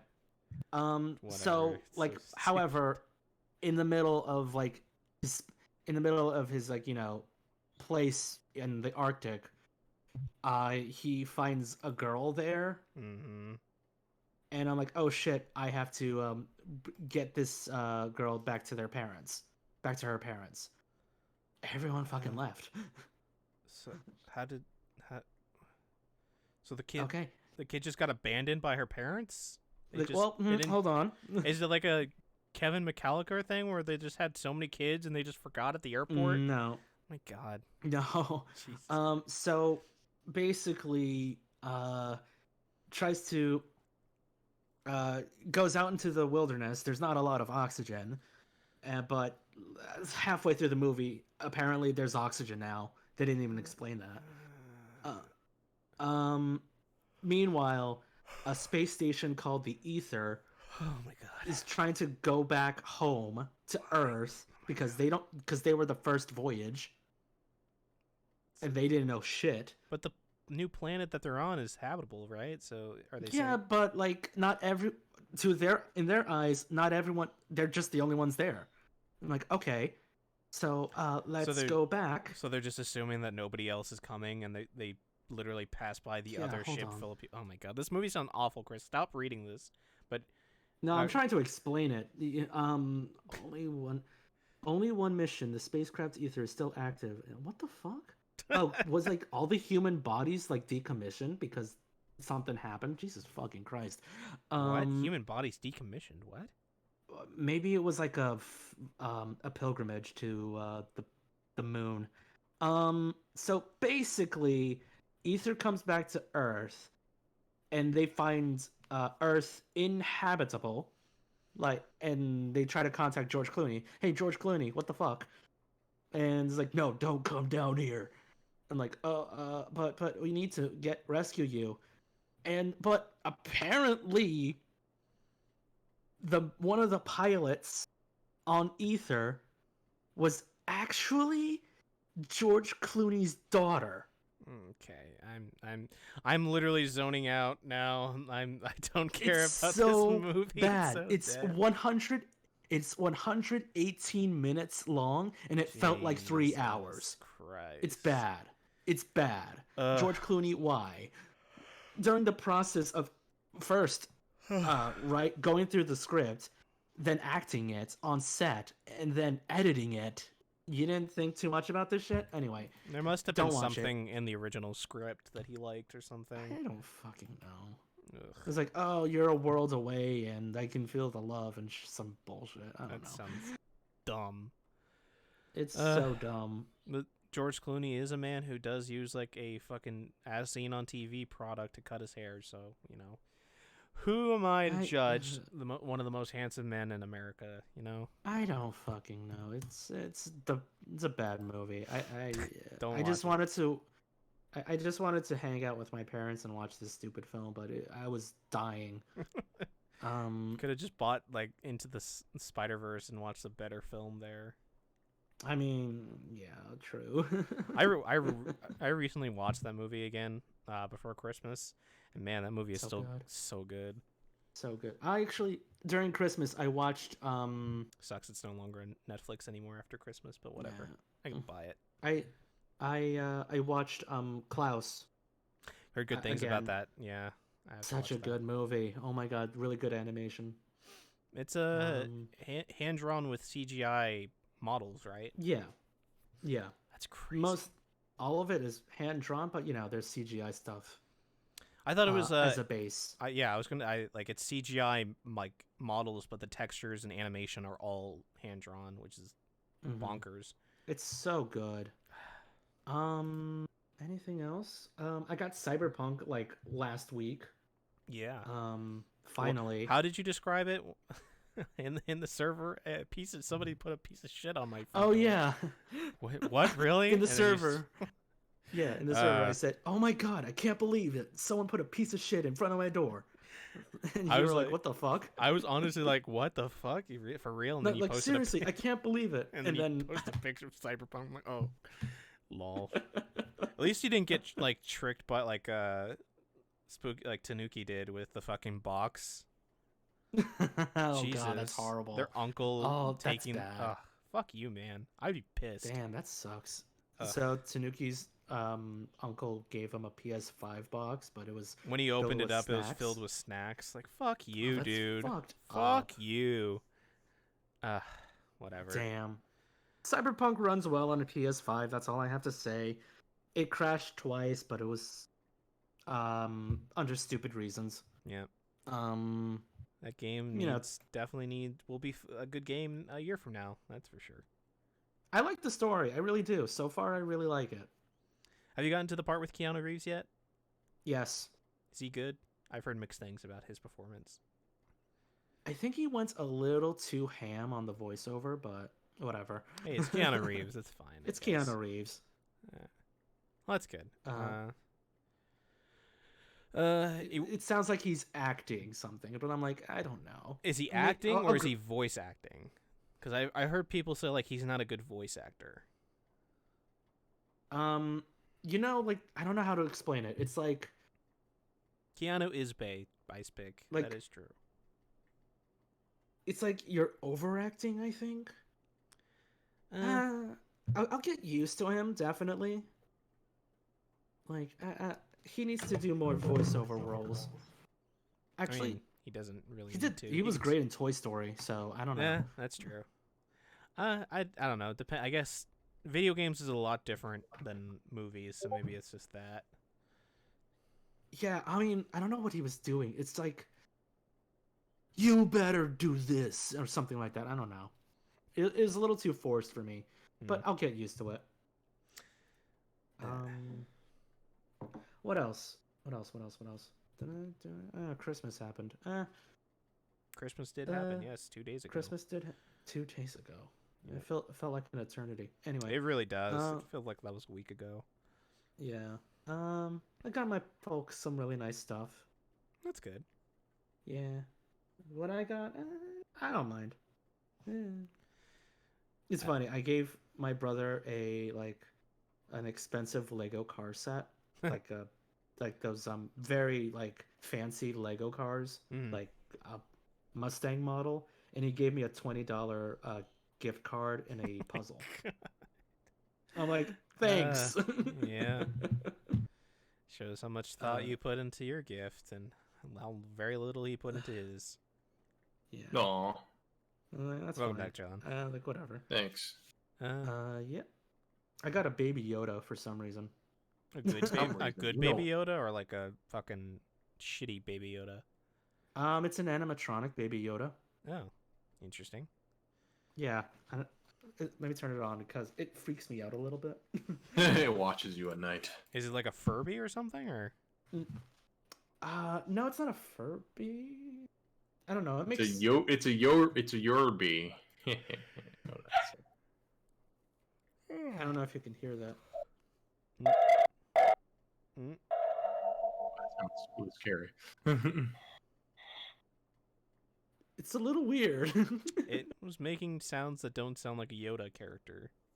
Making It makes baby sounds, and it's kind of weird. And animatronics and babies don't go together. yeah. A lot of horror movies have proven that to be correct. Yeah. A lot of games have proven that too. Yeah. Yeah, like almost- or it's- that one PS3 commercial a while Oh yeah, back. Jesus Christ! It's almost as Oh, I if it's love an that. innate fear or something that people just Yeah. latched onto. So yeah, Other that's than that, what did I do? I audition and then I complained about not getting the roles. So hey man, Whatever. You're the only one of the three of us who have actually been in an anime. So oh, I still haven't seen it yet. Oh Is it- my god, I don't think it's even out yet. I don't think it's out yet either, but it'll probably be out in like January. I don't know. We'd have to talk to Kiba about that. Yeah, I do. But I'm supposed to get a DVD of it. Nice. So nice. But like that's like my only accomplishment this year. Hey, it's better than nothing. Yeah. Yeah, man. Don't sell yourself short. buddy boy. Meanwhile, Big everyone is getting like 10,000 whatchamacallits castings, and I'm like, what the fuck am I doing wrong? Anyway. Just gotta keep at it, because even though they're getting 10,000, you know that they probably failed like 100,000 of those. Nah, they haven't failed a day in their life. Okay. Well, Eh, yeah. I said just keep at it. Don't sell yourself short. Yep. You'll get there eventually. I know I had a friend that's in your same shoes that I was telling him the same thing, and hopefully seems to be doing a little bit better, but at the same time, you know, like Shane said, it takes time. It takes a lot of time. Some people it takes time and a little bit of luck sometimes, right? literally the pros Literally have said, luck. yeah, luck, really. Literally the pros that if we've taken classes from say that if they get 100 auditions, they'll book like 2. So Wow. people who've been doing the industry for 30 years, man, it's like even Troy Baker and like Nolan North. That's weird because Troy Baker's in everything. I know, right? At I one was like, point, how do you turn down Troy Baker though? right? Yeah, I know, right? How do you turn that man down? It's Maybe like, well, maybe he just his take on a character is not the take you want for that casting director, you know? Yeah, pretty Yeah. much. that's true. You just got to be Yeah, you just literally have to be the sound more of that one vigilant. person that they think is good. So, That one person. Yep. This is what they call a guitar. Guitar. Oh my god. Anything else happened? I played Animal Crossing. They had a toy day event. Oh It yeah. was really cute. The snowmans are being assholes about their Oh, the head snowmans thingy, are the right? best. They're rude They're as such shit. assholes. Yeah. Kitty cat. To the cat, meow meow meow meow meow meow. Is there anything else? I don't know. I don't know. I write and draw, and you know, nothing much going on there. Making good progress Ye- with those stuff. Yeah, I think so. That's good. Yeah, I'm just rewriting my thing, and once I get past the stuff that I need to rewrite, that's open territory, and that means a lot of blockage, writer's block. Yeah. Oh yeah, that's it. I still need to start writing, but I want to do the scenes that. I don't want to get back into writing again, especially now that I have my own spot. I feel like I'm more focused on how to write more. Oh yeah. The scenes? Yeah, I want to do scenes with the peeps in the Discord just so I can get the ideas of how I want it to go out as a visual or auditory like product, Okay. and then rework it so that Yeah, I can like- get feedback on it so that it sounds more natural than Okay. my Like cold shit- reads? yeah, cold reads and just like that'd be fun to do. cold I reads miss and doing cold reads with you guys. improv, and because I have Improv. the concept in my head, but I do want to hear like people's interpretations of like certain characters and whatnot. It's funny, in my story, I have concepts for shit way down the line, but I'm still at the beginning. Yeah, I feel you. The idea for my book is like I'm planning on making it into a trilogy, and Okay. That's so hard. That's hard. The first book is supposed to be an isekai. The second book is a return to the world, and the third book is like the cataclysm that happens. All right. At the end of the second book. Yeah. Basically, first book is like, oh, I got teleported to a new world, and you saved the day, but maybe you didn't really save the day.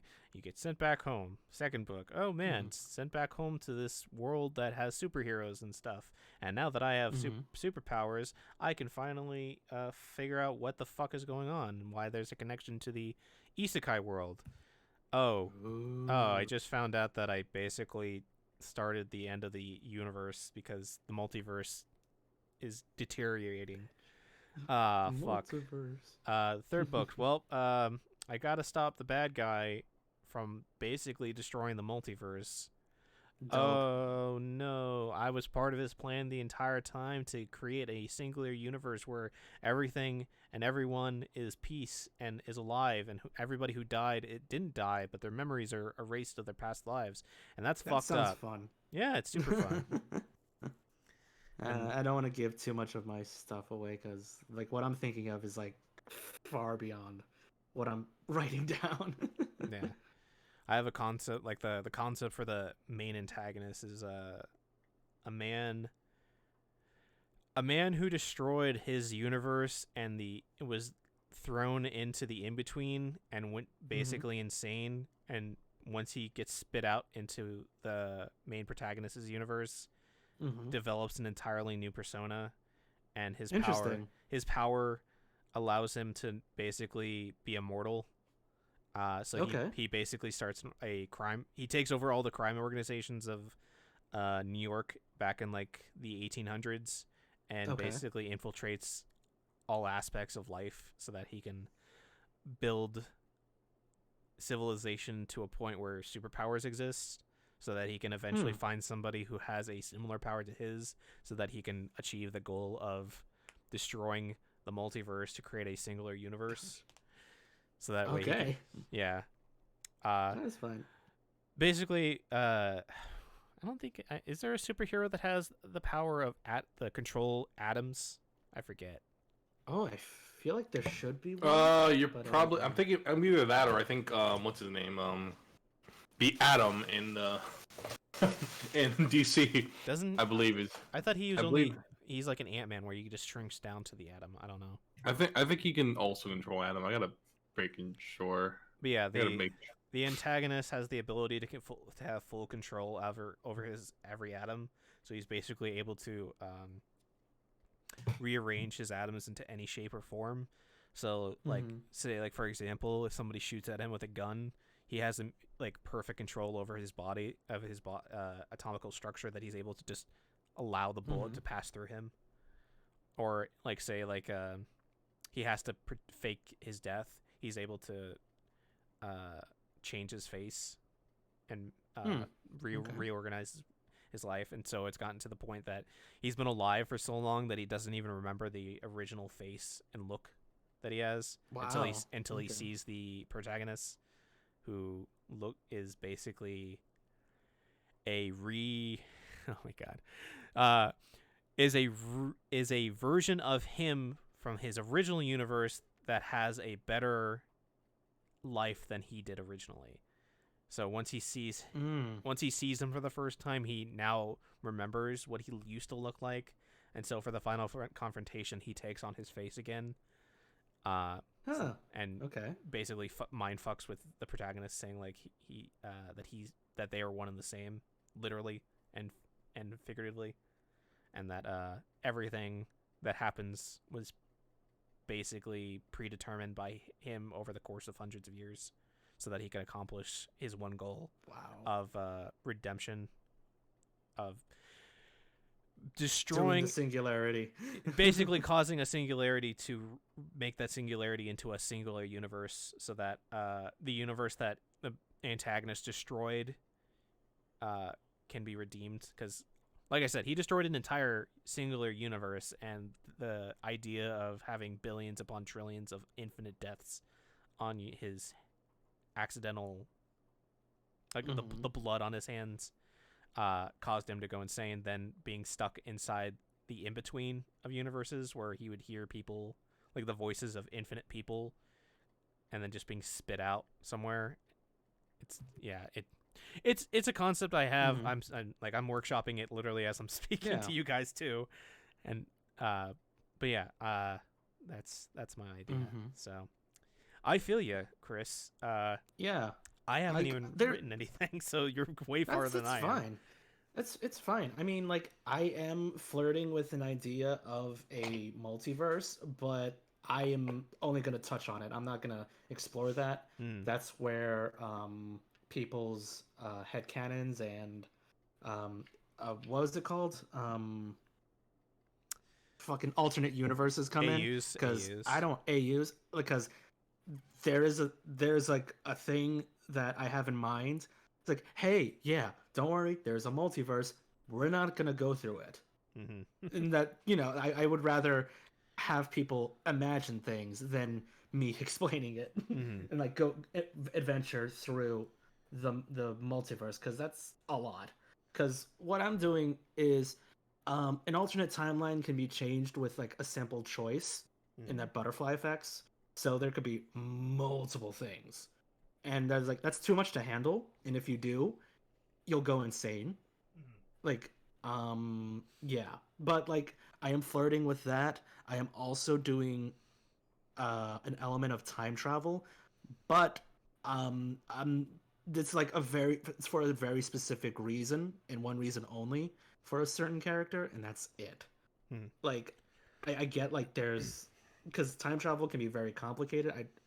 It's one of the most complicated literary devices in like history. So, multiverse stuff and multiverses and time travel, they're so complicated. I don't want to get into them.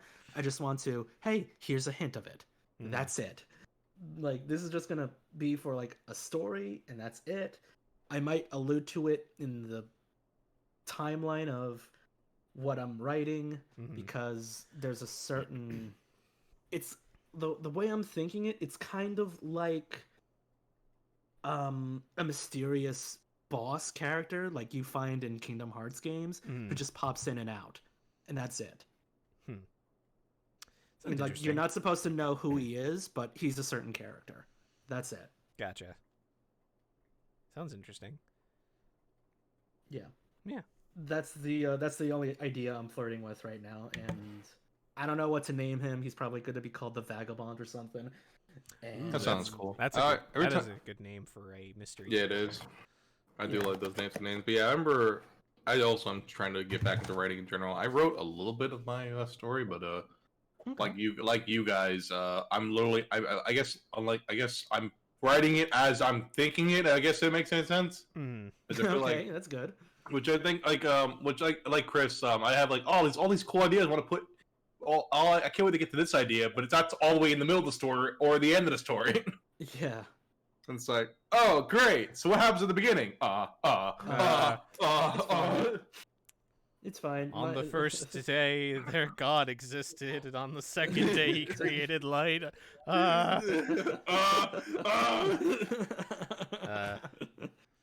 Yeah, like there's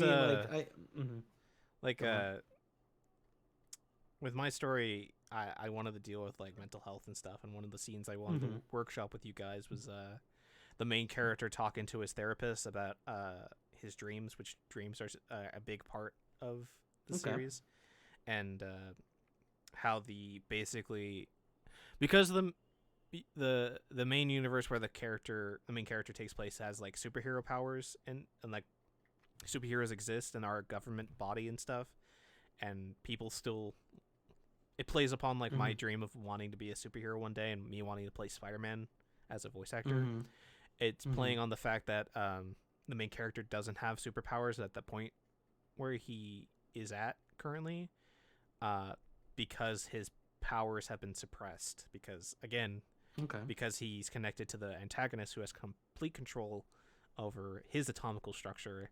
The protagonist has complete anatomical control over his universe because it exists, and the superhero government body is aware of this and has basically suppressed his power into his right hand as a blue glove that he doesn't see, that everybody else can see, and his therapist is aware of this and was specifically hired to keep an eye on him and to like report anything that's suspicious, like right, because the main character's ability to basically universe hop by dreaming it, because that's my whole theory of like dreams, is like dreams allows me to see into possible universes and stuff and experience things, because dreams for me are like super visceral and like, or not visceral, but like they're very, it feels very real a lot of the times. I feel like I spend a lot of time in them, so I wanted to give the character that sort of thing but make it to the extreme, I guess. And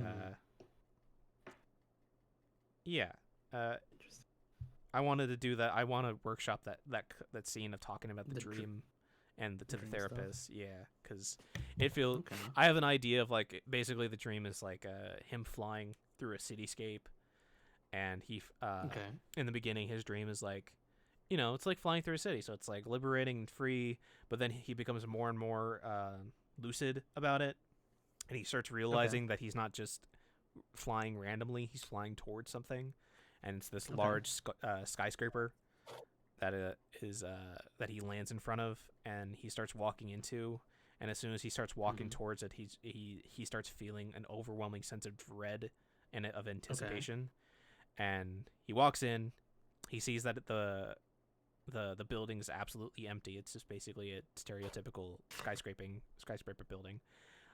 It only has like a single elevator in the back, and as he goes into the elevator, the dread is getting worse and worse and worse.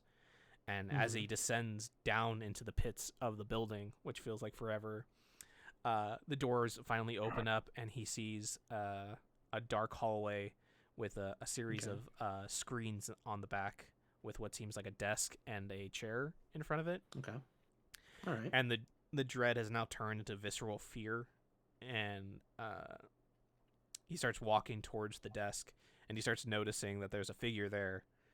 And as he approaches the figure turns around with piercing blue eyes and says, basically, like, finally you are aware, or finally you have come. And then the dream, he gets thrown back and thrown through the skyscraper, and he just wakes up, and he's talking to his therapist. And that's like a reference to the villain. Yeah, basically the villain becoming more and more aware of his powers and his progress, and in fact the villain, like the way I wanted it to workshop as a scene is like after the session with the therapist, we would have a scene with the villain and his assistant, and him just talking to his assistant, muttering and like smiling and stuff. So yeah, I have like I have a journal that I've had for like the last couple of years, and over the last couple of years I've come up with like ideas, and well, you're doing better than I am. I just have shit in my head. I haven't written anything in a while for the ideas, but I planned out like what the project like the organization would consider call a project would be for like the villain, like the main goal, like the final project. What it's called is called Silent Lucidity. Okay. Or actually, what was it? Was it called Silent Lucidity, Project Lucidity, or something like that? Let me just check. But basically, I've workshopped ideas on my journal and stuff about like what I wanted to Because you never have like that moment where it's like if you don't get it out somehow, it's gonna disappear, and you'll lose it. Yep. Yeah. That's why I usually write. Sadly, no. I'm weird like that. I remember some weird. I remember things like all of a sudden. I'm like, oh yeah, that's supposed to happen. Okay. It's weird how I remember certain things, but I seem to like. Guess if I have a dream nowadays, I feel like, oh man, I gotta write it down, or else I'm fuck, it's gone. Yeah, like once I get to the point, I'm like, oh yeah, this is supposed to happen, or oh, I totally forgot. Like if I wrote something like this happened to me, when I was writing the stuff, like writing like old versions of the chapters, like back in what was it, like 2010, let's say 2010. I was writing very old chapters, and then fast forward to now, and I'm like, wait a minute, am I retreading something? And then I go back to, and then, like, keep in mind, like, everything has changed, and I'm like, and I went to a certain point. I was like, oh, this reminds me of something. What is it? And then I go back to my very old chapters. I'm like, oh, that makes sense. Okay. So it's weird. For some reason I can remember some good shit, or I remember random elements of like when I was 4. I'm like, what the fuck? So yeah, it's weird. Yeah, like it's like I think another thing too. The thing I always find out myself going back to is that the fact that I have like I remember I think before my story, which is named Flightless, which my OC character, which I think Shane probably knows, my character's name on 14 is my actual character in its story, Arctos Divum. Oh yeah, that's right. But yeah, at one point the main character, him, and another character at one point before I guess I hammered into more of the concept of characters. They used to be at one point one and the same characters, like, and then it's like, oh wait, I could just make 2 characters. Then it's like, oh, and then I always find I go back to like old drawings, like, huh, oh yeah, they used to be the same character at one point. Yeah. Used to be the same dude. Characters are so weird. It's so weird. But yeah, I always find it cool. It's like, oh yeah, they used to be the same character, and then it's like, oh, I'll use this concept for another character. Then it's like, cool. Yeah, I do that too. I found the page I was looking for, but do you guys ever hear the song "Silent Lucidity" by Queensryche? By Queen? Queensryche. Hold on, let me find it.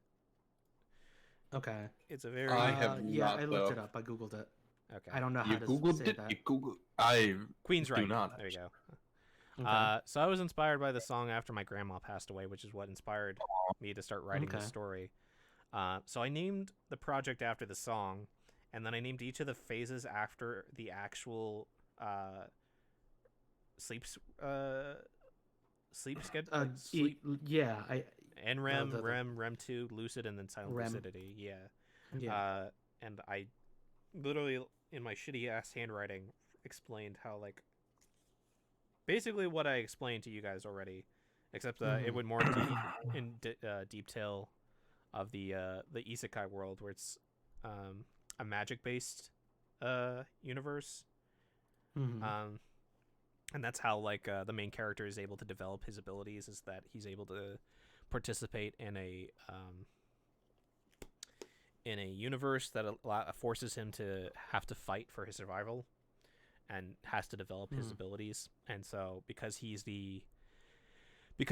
put into another universe, and he doesn't have full control over, he only has control over his anatomical structure, just similar to like the villain. And so that's how he's able to develop his power. And it's I just realized it's a very like similar way to how the villain developed his power while he was developing the world around him, basically. But yeah. I mean, I love like similarities between heroes and villains, because that's so cool. Yeah. With me, it's to the point where like the hero and villain are literally the same, to like almost to a T. The only thing that happens is how the tragedy that affected both of them is different. With the villain, drowning in grief and the hero basically overcoming the grief and getting past it. Yeah, so that's what I've been. Okay. I don't even. We were talking about your story, right? Okay. So yeah, that's all really interesting stuff. So Chris, just keep at it. Oh yeah. The reason why I started to rewrite everything is because I just wanted my main characters to fall in love, and that's really it. That's all. That's the only thing that changed. That's Yeah. cool. It's very minuscule in the fucking scope of what I wanted to, but like I just wanted to have that. Nice. I love it. I dig it. Yeah, I still want to Thank see you. your story. I remember back when we were like back then. Like I remember telling man, it's always sounded so cool. So Yeah. Yeah. I was excited for it back then too. I remember. Yeah. Thanks. So do it. Thank you so much. Yeah. Yeah. I always encourage my friends in their artistic pursuits. Yeah. Do it. All right. Do we have anything I'll else? be we right wanna... back.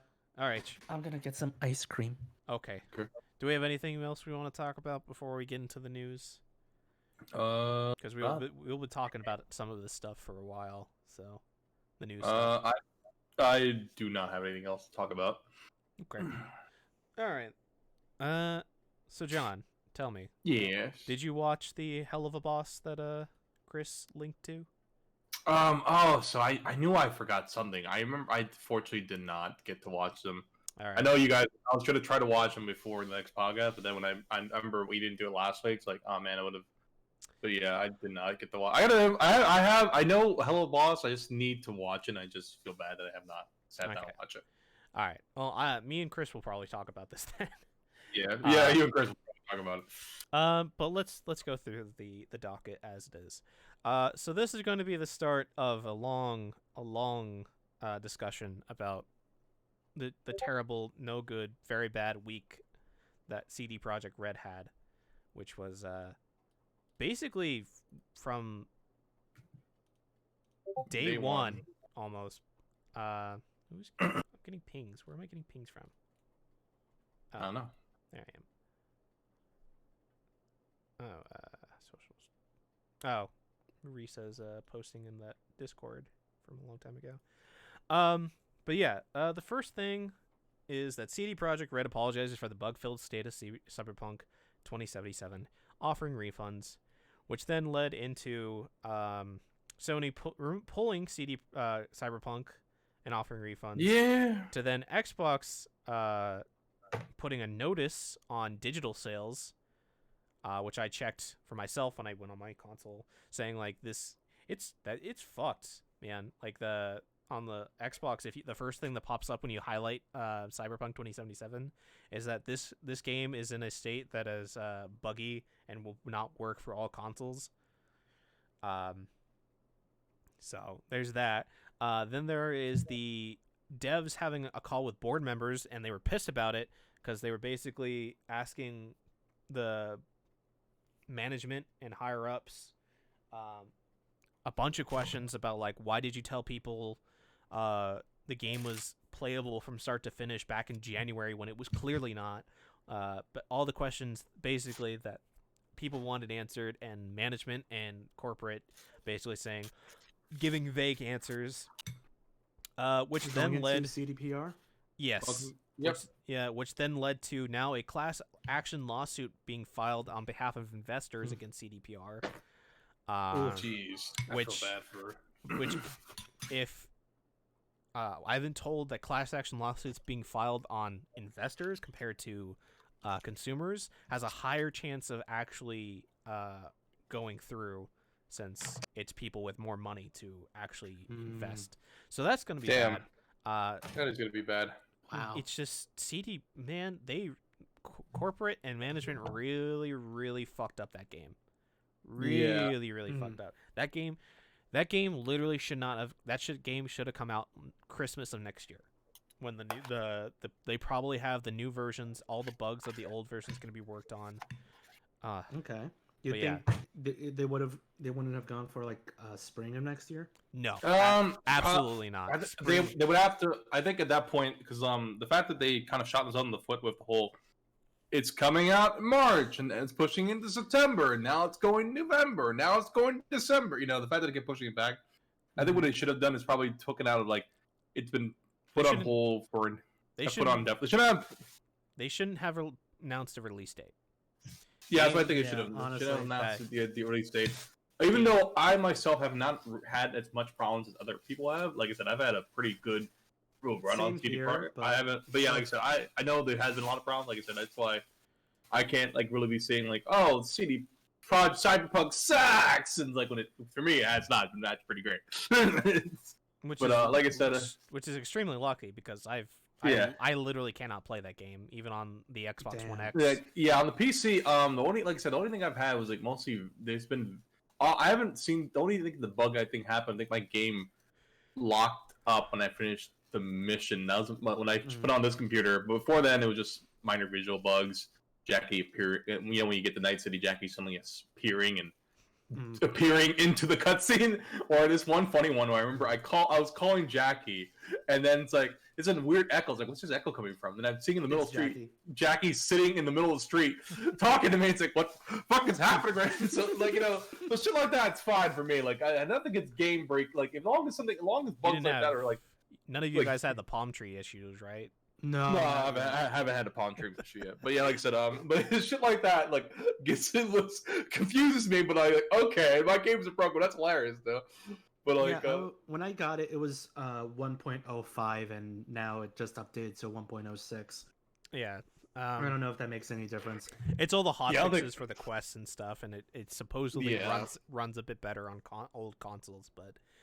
The big patches in January, and then after that, the next big patches in February. So, but like I said, like I said, I myself haven't had that much problems, and what's another thing I haven't mentioned too? I mean, fuck. I feel bad. I feel bad for them. Honestly, the devs. I didn't put my disc in a PS4, so I have a PS5. You're lucky with that. So you're already PC Master Race. Yeah. Huh? PC Master. What'd you say? You're already working with better hardware than I am currently, so it's probably. Sorry. No, it's okay. It's not your fault. But I would just like to specify that when we talk about like who we're upset with, we're talking about corporate and management. The devs who made the game devs are fine. Are absolutely not at fault, unless there comes out with a story where they are. But to me, the people making made sure it was buggy. The people who are making the game, the people who are testing it, QA. I'm imagining the QA department is super fucking pissed at corporate more than anything. The fact that these people were like, the fact that they're probably the best in the business for CD Projekt, and then to probably have all the big major bugs be ignored just so that they can meet a deadline.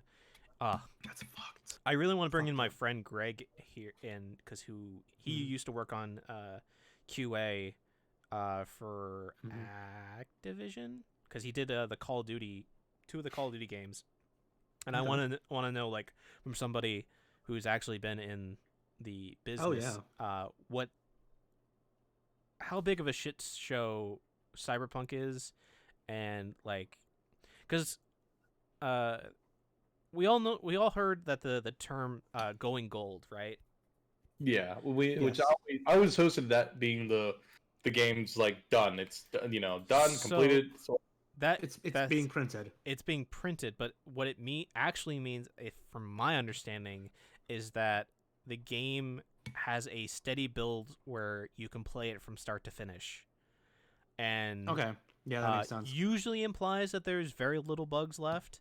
But with CD Projekt Red, you find out that the fact that the reason why it passed certification on both Microsoft and Sony is because CD Projekt management said that they would patch it with a day one patch to fix any of the problems, which they did, but it didn't fix the majority of the problems, which was basically a lie. So they basically passed certification by lying to these console holders, which is fucking Jesus.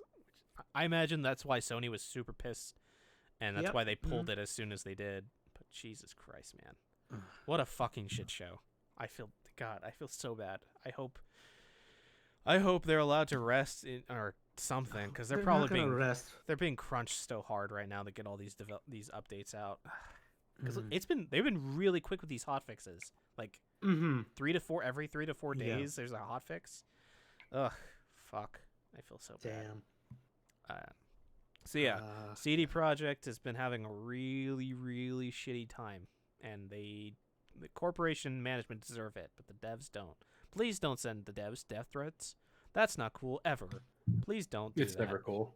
So, It's never cool to please. send anyone death threats. Yeah. And it's not cool to send developers death threats over something that was not in their control. Wow.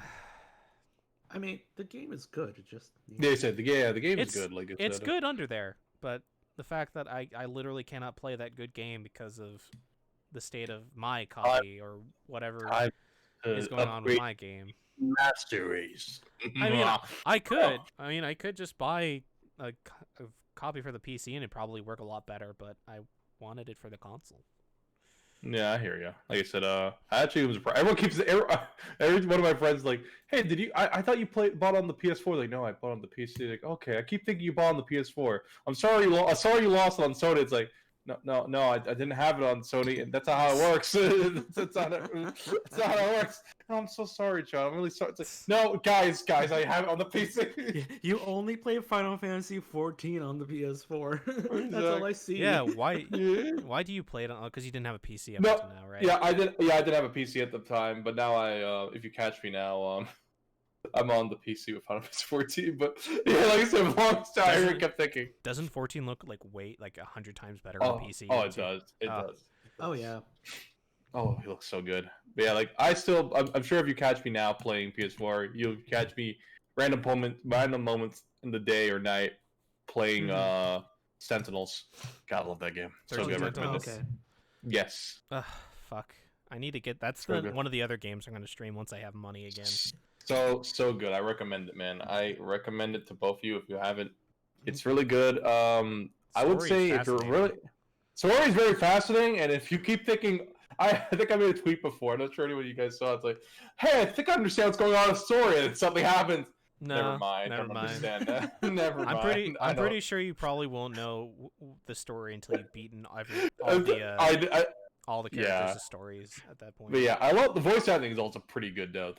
Zach Aguilar is also, I believe I'm pronouncing Zach's last name right. I'm sorry about that. He's Keitaro Minora. Yes. Hey Zach, can you say hi to us, please? Say hi, Zach, please. He plays that one game of Among Us. That's all we get. You tell him that. That's all we want. Zach, please say hi to me. Zach. Just listen to my love letters. No, Jesus Christ. Zach, I met you in AX in 2014. What the hell, man? When I showed Charles I play League of Legends with you, Zach. When I showed him Tonikawa, which is the first romantic lead for Zach, I believe, in an anime. Okay. Charles showed me his response to him, like saying, like, "Hey man, just watch the English dub of that show. It looks really good." And he's just like, I can't say it because I don't want to get him in trouble, but he basically, let me see if I can find the picture of it. Oh no. Yeah, let me see. Can I open it? Zach doesn't return my calls, nor does anyone else I worked with, except you guys. Oh, yeah, Zach doesn't return my call. Actually, I think I haven't messaged Zach in honestly in forever. I think I sometimes comment on his Twitter and he'll like give me a little like, hey, yeah. I'm gonna privately DM it to you guys just so he doesn't see it. Sure. Oh yeah. Oh boy. It's like, hey, Jonah Scott, do you remember me? No, it's weird. Like no, he remembers me. It's been a while. Yeah, it's been a while. Charles told me that like his role is basically like perfect for him because of the way he is in real IRL. So it's like, yeah, and I'm like, wow, damn, that response basically proves it. It's crazy how much I remember all the people. Like I remember talking back then with Amerly Connor, and she would give me so much advice. And Amerly Connor. It's so weird that like a lot of the big names were like fan dubbers 10 years ago that we were like lightly associated with. Yeah. I played Ginyu for one dub for Alejandro Saab. I played who was it? I was Gray in the Fairy Tale dub for Alejandro too. Like Oh a my bitch. I know, right? With my shitty mic that's like super like I watched that video recently. It's like, oh, no. My recording the audio is so quiet that I had to blast my audio so I can hear myself.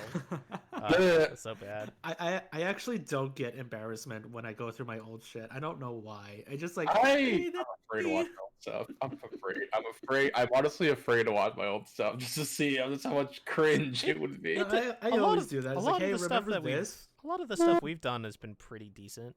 I think some of the UB stuff is definitely good, but I feel like some of the stuff like on my most recent stuff, I feel like man, oh my god, there was one that I was like, I don't know if I want to share this because I'm peeking on the mic like crazy. It was the Attack on Titan dub. And yeah, I'm like, I super peaked on that with Aaron. like, oh my god.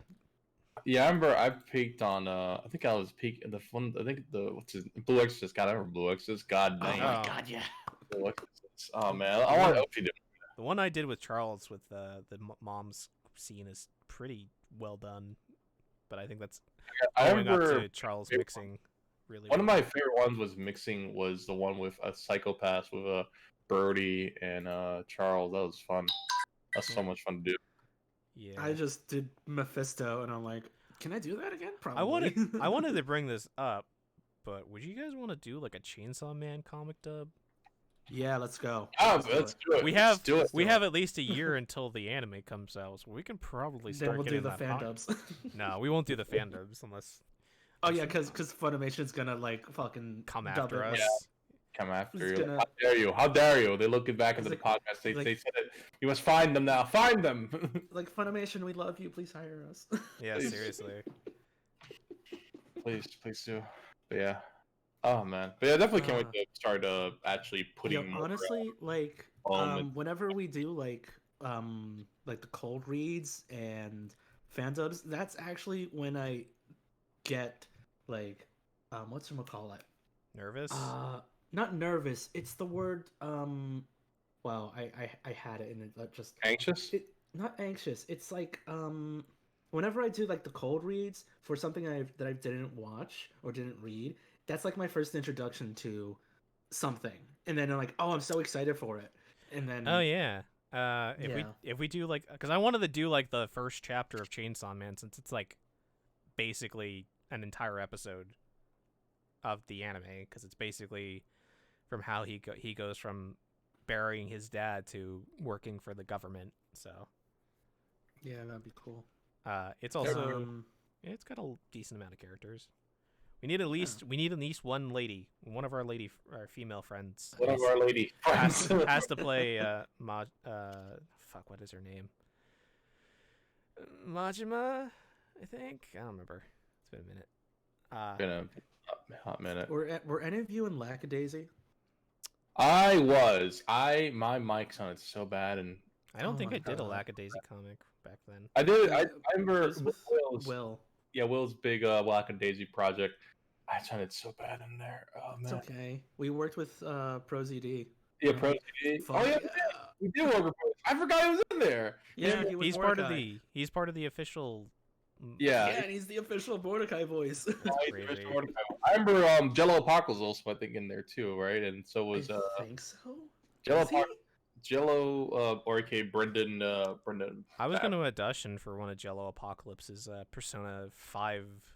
Did I? I think I auditioned for a Jello Apocalypse thing. I don't remember. I was going to audition for your Yuji, and then still recommend Jello Apocalypse show. Really good. I think great. It's really, really good. Epitaph on Erase. I think it's on YouTube now. Oh, Epitaph Erase. That's what I auditioned for. Oh, okay, cool. Yeah, I didn't get it, obviously. But whatever. No. I don't care. Gotta keep working. Keep working. I believe. Yeah. I think you guys will both like that show. The animation is a little bit, I guess it's just the charm of it. But apparently Jello played a lot of money putting into that show. It's like, damn, I did not realize how much money he put into it. Yeah, shows take money, that's for sure. Yeah, but yeah, I was like, I thought it'd be. I thought because of how much money, like, I forgot how much money it was. I'm not sure if it's like the actual route, but I thought it'd be, thought the animation was going to be, I guess, more fluid.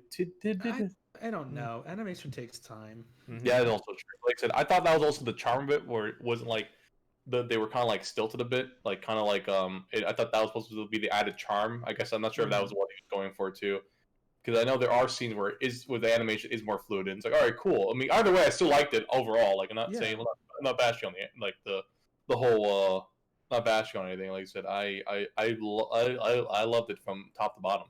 I can't wait to see more of the Just more of it. remember that Studio Mappa has 200 employees, and an anime season can take up to a year, if not longer, to make. Damn, that is Yeah. damn.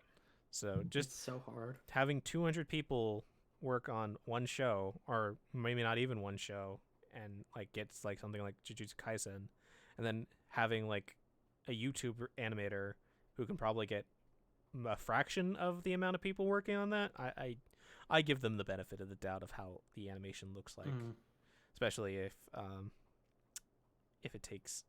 it's made in less time than like a year. Hey, remember when we hung out with Hayden Davio? I remember this. Oh yeah, I haven't heard that name, and I haven't heard that name in such a quite a long time. She's the priestess in Goblin Slayer. Yeah. She's a priestess, and she has a really cute dog and Yes. a really cute cat. Oh my god, so cute cats. Mhm. God, her dog's pictures are love it. I don't think she poses much anymore though. I think I know. Sometimes. I mean, like, I still follow Hayden. Yeah, I still follow. I'm still friends with Hayden. I'm still friends with Hayden on Facebook. The shitty website that we should all delete. Facebook? I know. I feel bad. Honestly, I should like either I'm gonna start slowly moving away from Facebook entirely. Like I said, I use Twitter so much. It's insane how Yeah. much. The only reason why Yeah. I keep my Facebook is literally just so that I could be a part of the voiceover stuff that's unrelated to, like the Bang Zoom stuff, and then Oh, okay. Mm. I don't know yet. I still have it. I just barely post in it. Yeah, like same. fair enough. You should probably never go on there. Listen, I only go on there to chat with in real life friends. That's about really the only it. thing. Yeah. Like 8 out of the 10 posts that you see are basically ads, so it's not really worth it at that point. I always feel like Facebook is going against me. Where literally, oh, here's a post from 3 days ago. It's like, why didn't I see that like 3 days ago? Oh yeah, and their timeline shit is awful compared to like Timeline. Twitter's, too. Yeah. So, and then there'll be people's posts I never see at all, and it's like, when did that person post that? I never saw this in my timeline. You have to, you have to actually go to their profile to actually see that posted there. It's like, what the fuck? It's garbage. Fuck you, Facebook. Fuck you, Facebook. That's why, like I said, I think I share all the memes, and even still, I'm slowly moving away. Where I think I just post now, like whenever I'm going on live or Twitch, and Shane gives me my like. Against Shane. You're welcome. Shane gives me the like. You only get the one though. Tell him that. Yeah, you only get Oh the my one. god. Get the one. So, Eric Baza is the new voice of Bugs Bunny, amongst other characters. He seems. Oh, yeah. I thought he really- was already the voice of Bugs Bunny. Honestly, I thought he was. I thought he already was the new voice. I mean, is he's been the voice he's for been- a year. Yeah, a few years. I didn't know Yeah. that. I didn't know that when I put that on the docket. I'm like, oh no, he's been doing this for a while. Okay. I mean, like he's still the new voice. Yeah, But he's also Daffy that's Duck, cool. Elmer Fudd, a really? couple other characters, I Yeah. believe. Yeah, so he's got a lot of voice. He's been a fan Yeah. of Looney Tunes since he was like a kid. So It includes Daffy Duck, Tweety Bird, Marvin the Martian. Damn. yeah. Chip and the Few. Damn, he's really good. He does a really good copy of Mel Blanc's voices. Honestly, it's crazy. Yeah. It's really good. I do like his Bugs Bunny. I think I prefer it over. I think it was Billy West. I think a voice from Space Jam, which he was all right. And I think Billy West was at one point played Bugs Bunny a couple of times, right? Probably. I Billy West think has played a he's lot doing, of stuff. I think he's gonna do the new Space Jam movie. Oh, I'm pretty sure he Eric probably Bauza. would. Yeah. But yeah. Yeah, Billy West was at one point Bugs Bunny, 1996 to 2006. Yeah. I just found out now, and I'm like, oh, this is nice. So Yeah, I'll it put was on the was docket. trending recently for some reason. I don't know Yeah. why. Guess Yeah, because I wasn't crazy about that too. It's like, all right, it's like I'm pretty sure. It's like, yeah, it's like I'm pretty sure I heard might be him as, might be related to like how we I guess follow a lot of first. VAs and stuff, and Yeah. I'm like, It's just oh, something he's that- Filipino, Canadian. He's awesome. Yeah. just the algorithm that we're all part of just happens Yeah. to blow this that's up. cool. Yeah. So good for him. I wish didn't him know the that, best of but luck. there we go. Question of us. He's really doing a good job. I can't wait to hear more of him. Yeah, I heard the new cartoons are really funny. Oh, they are great. Oh yeah, they're I on HBO Max, so you would know. Yeah, Yeah, you would say you they would. are great. So another thing that we were asked to watch was Hell of a Boss. I watched bad. it. John did not. But me I and you, did not. Chris, can talk about this. Oh, I said things. I'm sorry. guys. Before we talk about it, though, is it confirmed that Hell of a Boss is coming to HBO? If I remember correctly, or is that a different show? No, not Hell of a Boss. It's Has Been Hotel is Has Been Hotel. Okay. is going on Netflix. Netflix. Oh. Okay. I thought. Yeah. I thought I heard... Same creator, Vivian Medrano, Vivzy Pop. Wizzy Pop. Okay. Yeah. I watched all 3 So good. episodes. This show is amazing. The talent is fantastic. Fantastic. Holy Oh my shit! God. This show is not for kids at all. So great. Uh, Oh my god, if you haven't seen it, please do. It's beautiful. It's so great. Is the 3rd episode supposed to be at the end of the year? I forget. They announced the 3rd. I don't know. Could have sworn that they Hopefully, announced the 3rd episode. I don't know. I haven't been like keeping up to date with it. So I don't know when. Because the first episode came out in Uh, October. It came out on Halloween, and the second Mm-hmm. episode came out Not too long ago. on the 9th. So literally a week later. So it's possible that there might be another episode So good. sometime Oh my soon. god. But holy Everyone shit. is so great in that. My Freaking amazing. I honestly love what's his name's character. Oh, what is his name? Billy. From Billy Mandy. I had his name too. Zim. I should. Richard Horvitz. Yeah, Richard Horvitz. Yeah. Oh, I love Richard his name's Horvitz Moxie. is so great. Erica Harlacher or great. Erica Linebacker. Linebacker. Linebacker. As Just as the werewolf is great. Luna. Oh my gosh. Luna. The boss is amazing. The owl dude that's The owl was oh my perfect. god. His daughter is great in the second Yeah. episode. Mhm. Richard Horvitz's character's wife, who suddenly turns Southern. In the Yeah, it was from the pilot to episode 1. They changed voice actors. it's great. Yeah, I 'Cause, read up. I think Lindbeck voiced both of the characters, so they gave it to a different Mhm. voice actress. Yeah. Amazingly well done. Yeah. It's like one of the I don't know, it's one of the best like independent like animations. Adult animations, there. yeah. I hope this gets yeah. I hope this gets picked up by HBO, Netflix, or something, so that they can Mhm. make it into a full-fledged series. Because this is definitely one of those shows that needs it. It definitely gives me like Invader Zim vibes, just on like the Mhm. the creepiness and like the dark tone. I love the style. It's just It looks fucking out gorgeous. there. Oh, It's it's amazing. The If you- humor is so also- great. I love the little kid at the end of the pilot who tells them to bit all of the fuck off. I think that's it's so also great. Richard Horvitz. Yeah, it is. Fantastic. Oh my god, so great. Also, I didn't put it on the list, but it's same universe, Has Been Hotel. It's fantastic. Okay, so I knew there was some sort of connection, but good. So Yeah, it's supposed to be. I think this one's supposed to be a spin-off, right? The spin-off is Hell of a Boss. Okay, so Hell of a Boss, and they take place in the same world or universe. Hell. Yeah, they're all in hell. yeah. There are some like music videos. It's really good. They got the new voice of Beetlejuice to be the one of the characters in Yes. episode 2, right? Yeah, the In robot. episode 2, like the robot clown. Clown. Thing. It's fantastic. Yeah. Oh my god.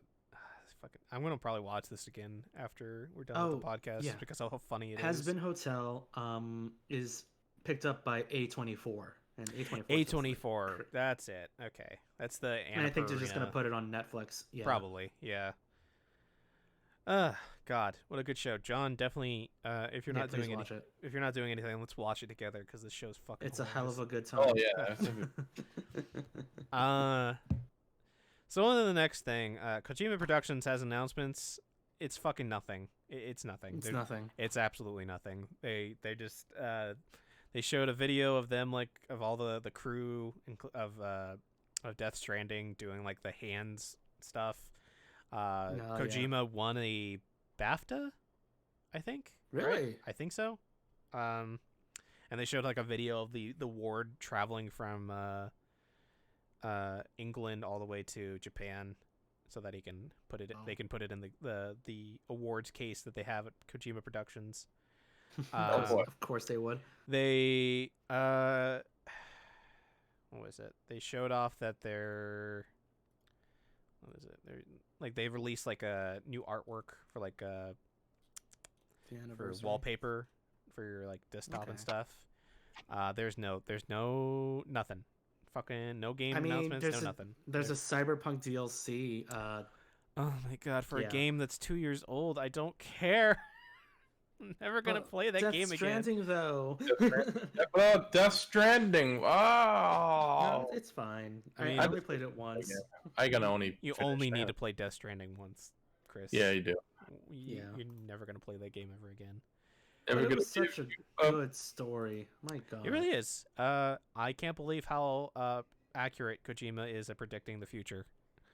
It went from being like him predicting the future like 10 to 15 years later to literally predicting the future a year later.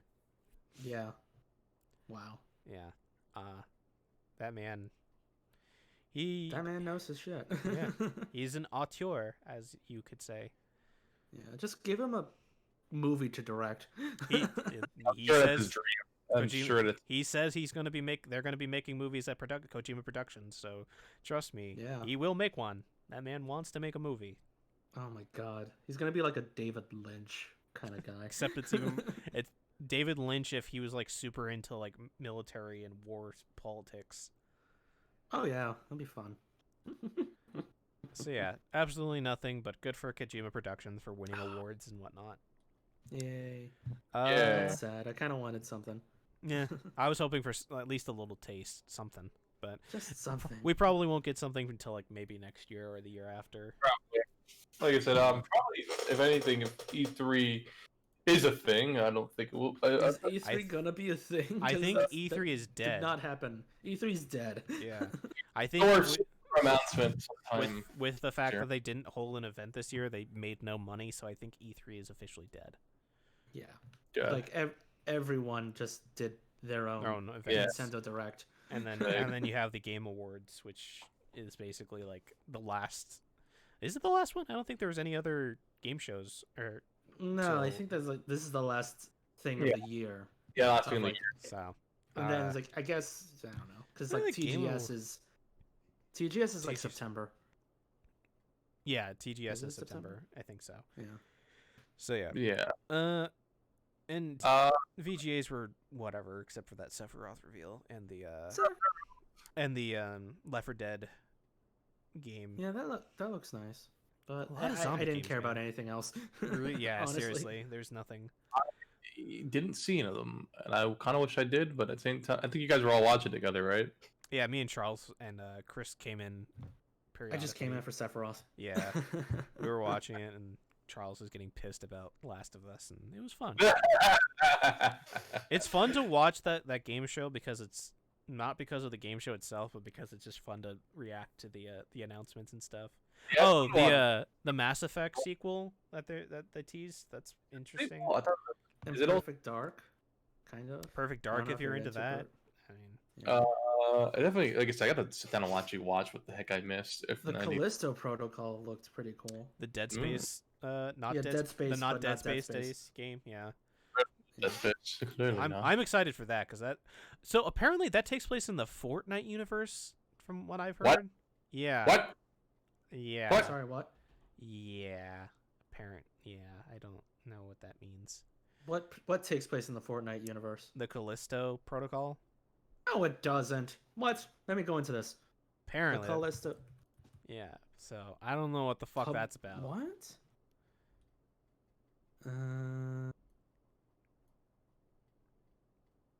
Sorry, I'm a modem right now. No problem. I'm a modem. No, not Fortnite. You No? are right, but it's not Fortnite. What? PUBG. Oh, I'm sorry. PUBG. That's even stupider. Why? That's stupid. I don't know why. I don't know either. I guess that's the only way they could get funding. I guess maybe. My hype just died. All right. I mean, it's still the creator. It's still the original creator of Dead Space writing But for why it. is it in PUBG? I mean, because there's a frying pan. There you go. Fine. I literally That's so only. I stupid. think it's just so that they can get like funding from the PUBG. All game. right, fine, whatever. Hey, as long as it's a good horror game, I'm perfectly fine with that. If it's basically Dead Space 1 but without the Dead Space name, I'm perfectly fine with that. Tales of Rise Anyway. development in the final stages. Yeah, I remember I wrote a bit of the. I wrote it down because I love Tales series, even though there's only a very small thing that they finally actually seem to be showing things in next year. They feel bad about basically not showing anything this year. It's COVID. That's why. Yeah. Yeah. Yep. Due to COVID. But yeah, like I said, I can't wait. Play this. I recommend the Tales series. Super, super good. It depends, Didn't we honestly. Didn't we do like a Tales of Fandub once? We I don't done a remember. couple. Yeah, we did a couple of them. Okay. I know. I did some. I believe I did stuff with both of you. If I'm not mistaken. I remember doing one, but I had no idea what the fuck it was about. So I'm like, whatever. We did like the release of the game Oh yeah. in Japan, Oh my like God. the PV and stuff. Those are the days. I'm sorry. I'm reminiscing. Those days. Like, hey, remember when we did this? So that sounds cool. I mean, like, I'm not much of a Tales of fan, but like when I saw trailers, it looked really cool. Yeah, I remember back in what was it? What year did it show up? In Last year. last year, was it last year or the year It- before that? I It can't definitely remember. showed up last year. Pretty sure that's where it got announced. God, I gotta 'Cause- remember. I could have 'cause- sworn it showed up. It should have. Oh wait, did it show last? God, no, I'm keep thinking 20. I'm thinking 2021 right now. Fuck my life. Yeah. I watched it was 2021. I'm Only sorry. four more days. Oh yeah, we gonna do. Are you guys doing anything for New Year's? I'll be working. I don't know. Honestly, I'm probably just gonna hang out with my parents, and that's it. Okay, because I wanted But to I do do a hangout with the Discord server so we can ring in the New Year. I do Yeah, that which- every day when I say, "Hey, Happy New Year!" We have some champagne, but like I could definitely come in like afterwards. Okay. Oh Yeah. yeah, plus everyone's in a different time zone anyway, so like that doesn't matter. People will be Yeah, in the that's the future. unfortunate part. I work on New Year's. I think last year I ended up sitting in a call with people. Actually, was it last year or the year before? I can't remember now. These years trying to blend together now. I remember I sat in a call. with Yeah, someone. I'll stay up until 4. Come on, you know me. Jeez. I will be staying up. Just be staying at work. Nah, sucks. It sucks, bro. Yeah. Well, I'll talk to everybody in the Discord and see if we can do something. Because I would like to play and celebrate Because I being often in the forget I'm Discord. in the. You're in the Discord. No, I often forget that I'm on the Eastern time zone Ah. and everyone else is somewhere else. I'm like, Yeah, you, Alright. Warren, and I believe someone else. Is it Brody also on Eastern time zone? Brody is Central? No. Okay, never. I Wait. lied. Is he in Illinois? Fuck, I don't know. I don't remember. I don't remember. I think he's also 3 hours ahead, but I might be wrong. But yeah, we'll talk to more about that once. Yep, same time as me. Yeah. He's the same time as me. It's Central Time. Okay. To the Moon sequel is going on Switch. Oh, Will's That's also. nice. So I thought it was just announcing the sequel. I thought the sequel had just announced like, oh, this game's cool, and then it's like, oh, later it's like, oh, it's been out for fucking ever. Never mind. Gotta change the title real quick. Wait, so To the Moon fully released? Because the last time I No, remember it's hearing anything about Spring 2021. It looks like. Oh wait, Yeah. no, hold on. it. No, That's a Switch. it's a sequel, but it's called something else. Finding Paradise.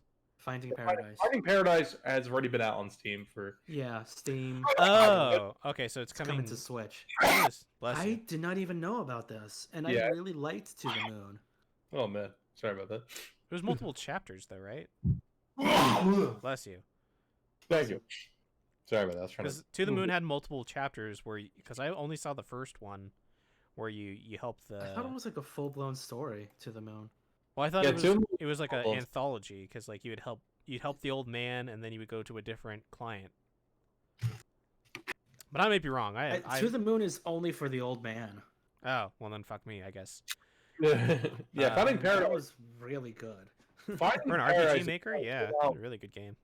One thing I remember, the game is pretty much a walking story, right? You pretty much aren't really doing much. Yeah, it's a walking puzzle simulator Yeah. for RPG maker. It's a really old engine, and I think the new sequel is running on a newer engine, Yeah, the newer I don't RPG remember. maker engine at the very least. it probably is the case, but yeah, I know To the Moon, Finding Paradise apparently came out in 2017. I just never knew it. Oh, okay. I'm looking at it. Apparently, hold on. To the Moon would become first commercial. Okay, then there was like the game was updated later to include free DLC called Minisodes to give more context to the main characters, such as a bird story. Oh my god, I have never. Like, Yeah, I remember about the bird story. I remember that. That was like a little Like- snippet. Like anything after To the Moon, I didn't even know about. So I'm like, because To the Moon was really fucking good. I think that's because they didn't go into like the characters you were playing as the story as well. I think it was like, more focused I on love the ending. the love I love story. the ending so much. It's tragic, man. I'm currently working on something else, which is Imposter Factory for next year. Wow. Freebird games, so that's cool.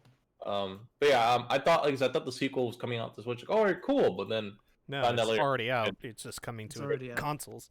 Exactly. Yeah, I'm a dumb. I'm sorry, guys. That's fine. okay. Not a big deal. You know what is dumb though? A Yu Yu What? Hakusho Netflix live action TV show. Don't you want to watch your American Yu Yu Hakusho It's- Netflix? Yeah. Thank God Can it's it- not American. It's going to be probably Yeah, Japanese. It's going I to be think like it's Can- beer tier Oh really? schlock. Oh. Yeah. Oh, It's- I wanted to make a joke, but What? it's in Japanese. Never mind. No, I wanted the person I'm from the gonna be Naked Brothers band to play Yusuke. I want younger brother. Okay, now I want younger brothers. I mean, the Cowboy Bebop show is American, but it's still being made with the original creators, so I'm assuming that's going to be fine. So was Ghost in the Shell. Look at how that turned out. No, I'm But terrible. Yu Yu Hakusho has to be Japanese. Like, it has to be. 'Cause God damn. it takes Oh, place in Japan. any of you guys watch the Ghost in the Shell live action movie?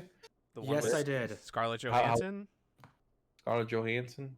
The Did movie. you I watch- did. The movie. I How didn't how you watch like it. I didn't watch it, but Uh, it's a worse um, Ghost in the Shell movie, right? Basically. yeah, don't watch it.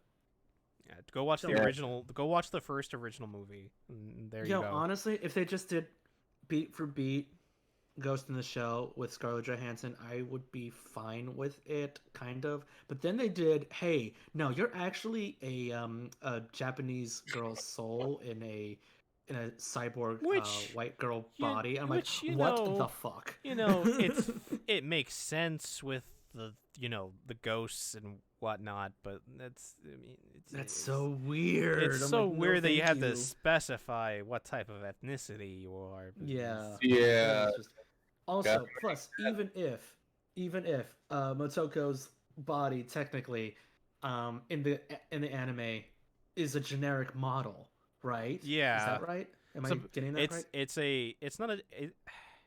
It's a model where I think the point is that the ghost that inhabits it, that is Makoto, has changed body so much that they don't have any gender anymore. They just tend to go with a feminine looking one. No, so- but I thought like. But I no, think the I think you are correct in that it is a pretty generic model. generic model. I Yeah, think if it was a which- generic model, why don't we have like fucking Scarlett Johansson's everywhere? yeah. That would make sense. I think in the anime she tweaks it herself, so she makes it custom, but I'm not entirely Okay. sure because I think Uh, she puts genitals on her model or something. I don't remember. What? okay. I Or don't she remember, removes but it. I don't whatever. remember. It's weird. Ghost in the Shell's weird, but it's good. It But it's kinda weird. is. It's good. Yeah. I I heard didn't watch the anime. I'm more of like the film guy, and I'm like, ooh, this is. I cool. haven't. But, I like, felt bad as a kid watching the anime. I never gave it a chance. I was like, oh man, this looks poopy. It's It's I good, remember though. watching it as a kid and not getting it, and now watching it as an adult, I'm like, wow, young me really fucking didn't get this shit. Yeah, I figured that's the case. Also, it definitely feels like it's for an older audience. Definitely. Like, it's like I definitely was like, I was a kid. Never. I guess latched on to me as a kid. I was like, whatever. It's I just. just want the. I just watched the animated films, and I got the gist of it. I'm like, cool. Yeah. So, I yeah. mean, why Anyway, why watch that when you can have, something like Digimon with I'm linking something in podcast stuff. It's like it's like yeah, Digimon, hold on. where the animation is so great. Look at this. Mm. How big is War Greymon? Toei, yes. The bottom right panel, by the way, is from the newest series that's going on right now. Fuck out here. What the fuck is this? Wow. I guess they want to make a mech anime. It's more like Like Toei doesn't It's care that much about What Digimon Fucking anymore. size. Apparently, sizes don't matter. He grows differently depending on the place he is. Don't you know? Or how old. anyway, Yu Yu Hakusho live Yeah. action. It could be good depending on how bad I the don't know. B tier Japanese schlock it is, but Huh. it Okay, also whatever. depends on the actors too. Like Yeah. they'd have to be over the top to be with like Urameshi and Kuwabara. Kuwabara I keep has to really have that like deep voice, right? Like that deep gravelly voice. Just I keep Chris remember Sabat. these are Keep all Chris in the Sabat. It'll be fucking. fun. These are all actually all taking place during middle school, right? Isn't you have taking place? Middle school or high school? I thought it was high school. I think it's middle school. I gotta look again now. I Yeah. gotta look again. Either I way, don't remember. like I don't know. If they get to the, is it going to follow the anime beat for beat where he's like 10 episodes in and he's still a ghost? He's in middle school. What? Yeah, that makes it okay. It is middle school. That So mother- I wouldn't be surprised they aged him up a bit to being high school. I wouldn't be surprised. I never got the impression. it they were would in make middle school it either. makes a lot more sense that he's in high school, but what do I know? I ain't a Japanese man. I ain't a Japanese. Yeah. That show, and plus that series is really good. Like that is the series that the author of Hunter x Hunter made before Hunter x Hunter. So Yeah. It's a really good series, but yeah, I always assumed they were in high school. It's because the dub always made it like, even in terms of character design, they always look like they were a lot older than they were like a middle school kid. I mean, Kuwabara Yeah. looks like he's like 30, but yeah. Exactly. So yeah, I mean, it literally depends on how well it's done, and if it's dubbed, if it's like if it is Japanese and it's dubbed, I'm hoping that they get the original cast to come back for it. That'd be pretty cool. It won't though. Yeah, you never know. You do. I mean, Let me straight- go ask Ruben. Let me go ask someone because I know someone. All right. Yeah. Anyway, So back to so Cyberpunk or CD Projekt Red. I didn't. First of all, I didn't know GOG. I just had to look them up, and I'm like, oh, GOG. okay. Yeah, It's another. good old Is it games. another Steam or another Humble Bundle? Humble more- Bundle is GOG. Yes. Oh, Humble is GOG. Yep. They changed their name. Wait, am I crazy? When did this happen? GOG owns Humble Bundle. Oh, Yeah. okay, that makes a lot more sense. Yeah, now. yeah. okay. It made me Um, really confused. so- Like, what? Have you guys heard about the game Devotion? I have not. Okay. So it's basically a really, really well done Taiwanese horror game that was controversial in the fact that it has a meme picture of Winnie the Pooh of President, the Chinese yeah, I think I heard.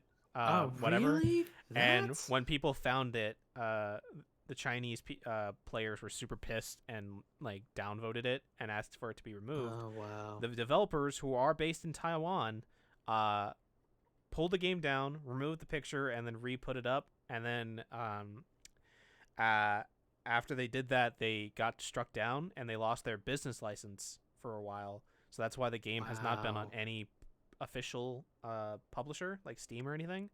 And then Mm. GOG announces that they will bring the horror game to GOG, and it'll be the first time that the game will be on sale in over like 2 years. And then 4 hours later, they announced, hey, a bunch of gamers have told us that this game is no good, and they pull it. And by gamers, they mean the Chinese government, basically. Damn. So, Also, I noticed that this is a follow-up to Detention. I played the demo of that, and that was really good. Detention is really, really good. Red Candle Games has made some surprisingly really good games. God, I only played the demo, but I love that. I loved it, so I should totally play more of it. Mm-hmm. Damn, man. Oh, I didn't know Detention had a movie, actually. Detention has a movie? Huh. Wait, on Netflix. What? Detention, the video game, has a movie. Oh, shit. I'm gonna watch I didn't know that. Cool. On Netflix. It's how's it? I believe it's a Taiwanese. Yeah, that makes sense. Because it is a Taiwan-based video game and developer. Cool. That'd be kind of cool to watch together if you guys want to watch it. So yeah, I'll probably watch it. Devotion. Oh, now I have to play it. Well, you can't play it because you can't buy it anywhere. You can't buy it because that seems so weird though. There's a lot of like, what besides that picture? Is that really the only thing that's bogging people down about it, or at least certain people down about it? The Chinese government, you can say that. All right. I will not be taking any bribes or any endorsements from the Chinese. Suddenly knocks a chain door. You know, Kingdom Hearts 3 is in China, so.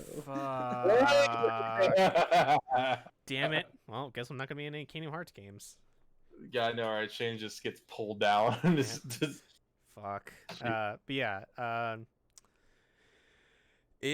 Well, no, they had to censor Winnie the Pooh, right? Remember, it's just white blotches. He was just a white cloud in the Chinese version.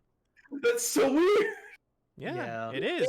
Almost as if it's ridiculous to do so. It was ridiculous. So Sora basically lost his memory of Winnie the Pooh forever in that version. Forever. But he's still talking to him as if he's there, but whatever.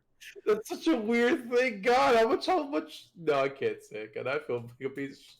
No, I don't feel like a piece. It's asinine. I wonder how Disney feels, but whatever. Disney has other shit. About so what? I don't know. Disney feeling about Winnie the Pooh. Yeah, because that's a Disney product. He makes money, right? Winnie makes the money. Yeah. Maybe. Yeah, but like there you go. That's banned in China. That's fine.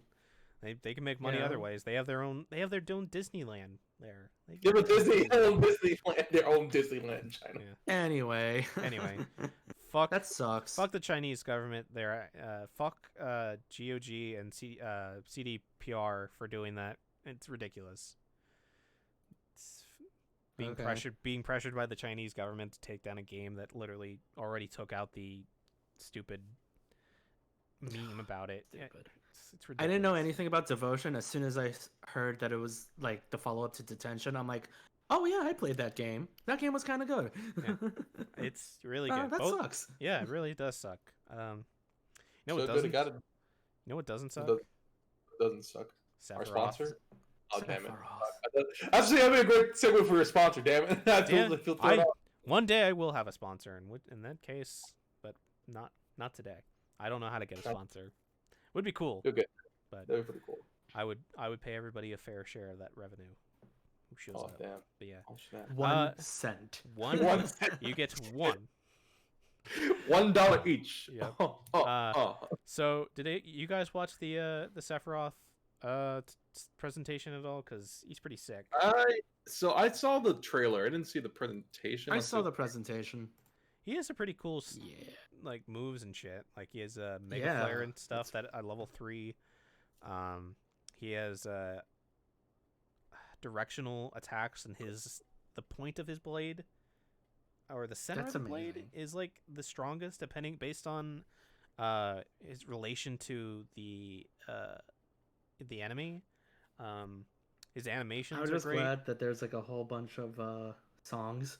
Oh yeah, there's like 8 songs that got remastered and remixed. Oh, that's so good. But you know what's even better? Shirtless Sephiroth with nipples. Oh. There you go. Oh man, it did have nipples. Yeah. Fuck you, Shelton. You're no nipples. Apparently, this is the first time in like 15 years that they've shown Sephiroth with a bare Nipples? chest with nipples. The last time was Really? in, I believe, at a like statue of him. Oh, yeah. That was at Yes. like a.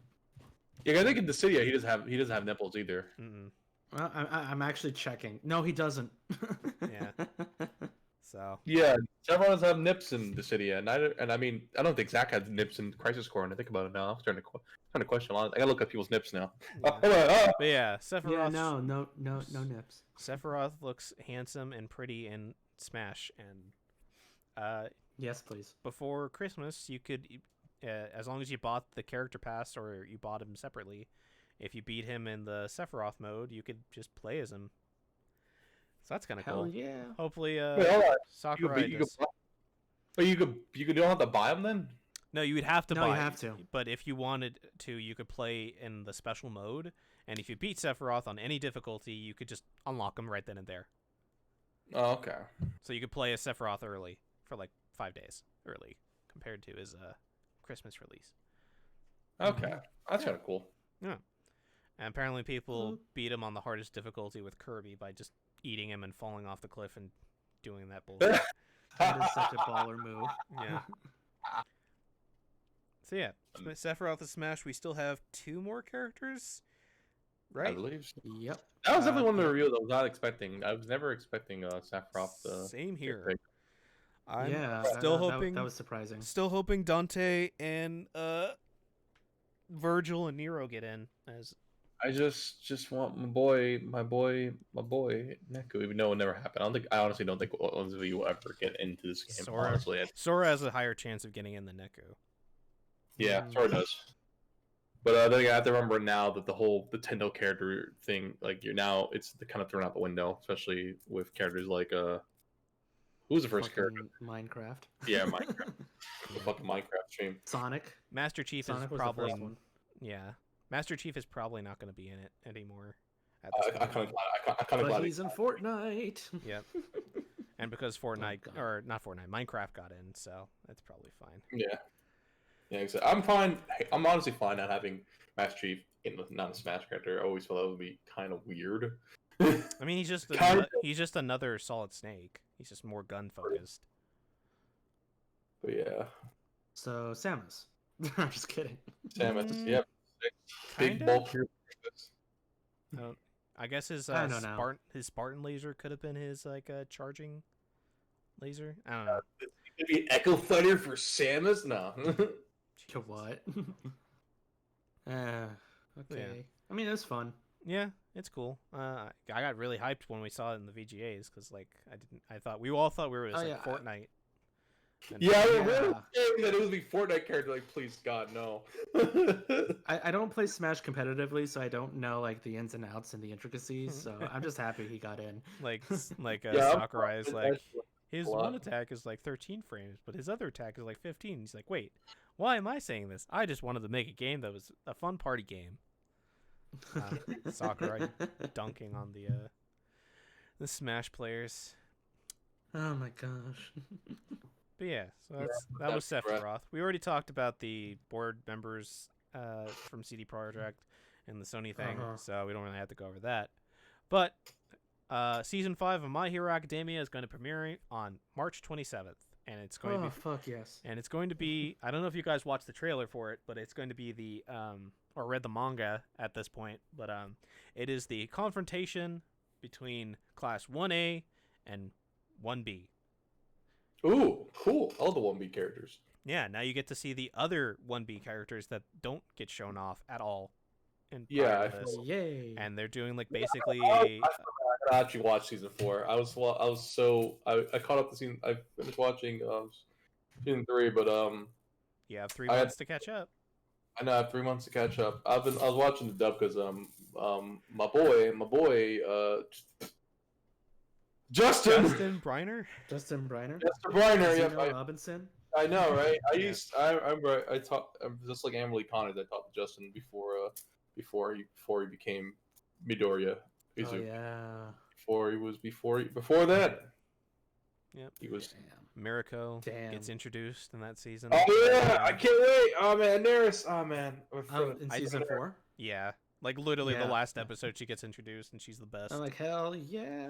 Don't know Don't know I'm if she'll kind of show up in season 5, but she'll definitely show up in season 6 if that's where they're going.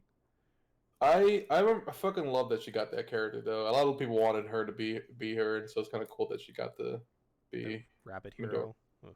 Rabbit Hero. Oh my god, her thighs. Anyway, Yeah. she kills a Nemo with her thighs by like crushing it in between them, and then fucking does like That's a way to go. The flying V that luchadors do when they grab your head and like spin around and shit. So cool. Damn.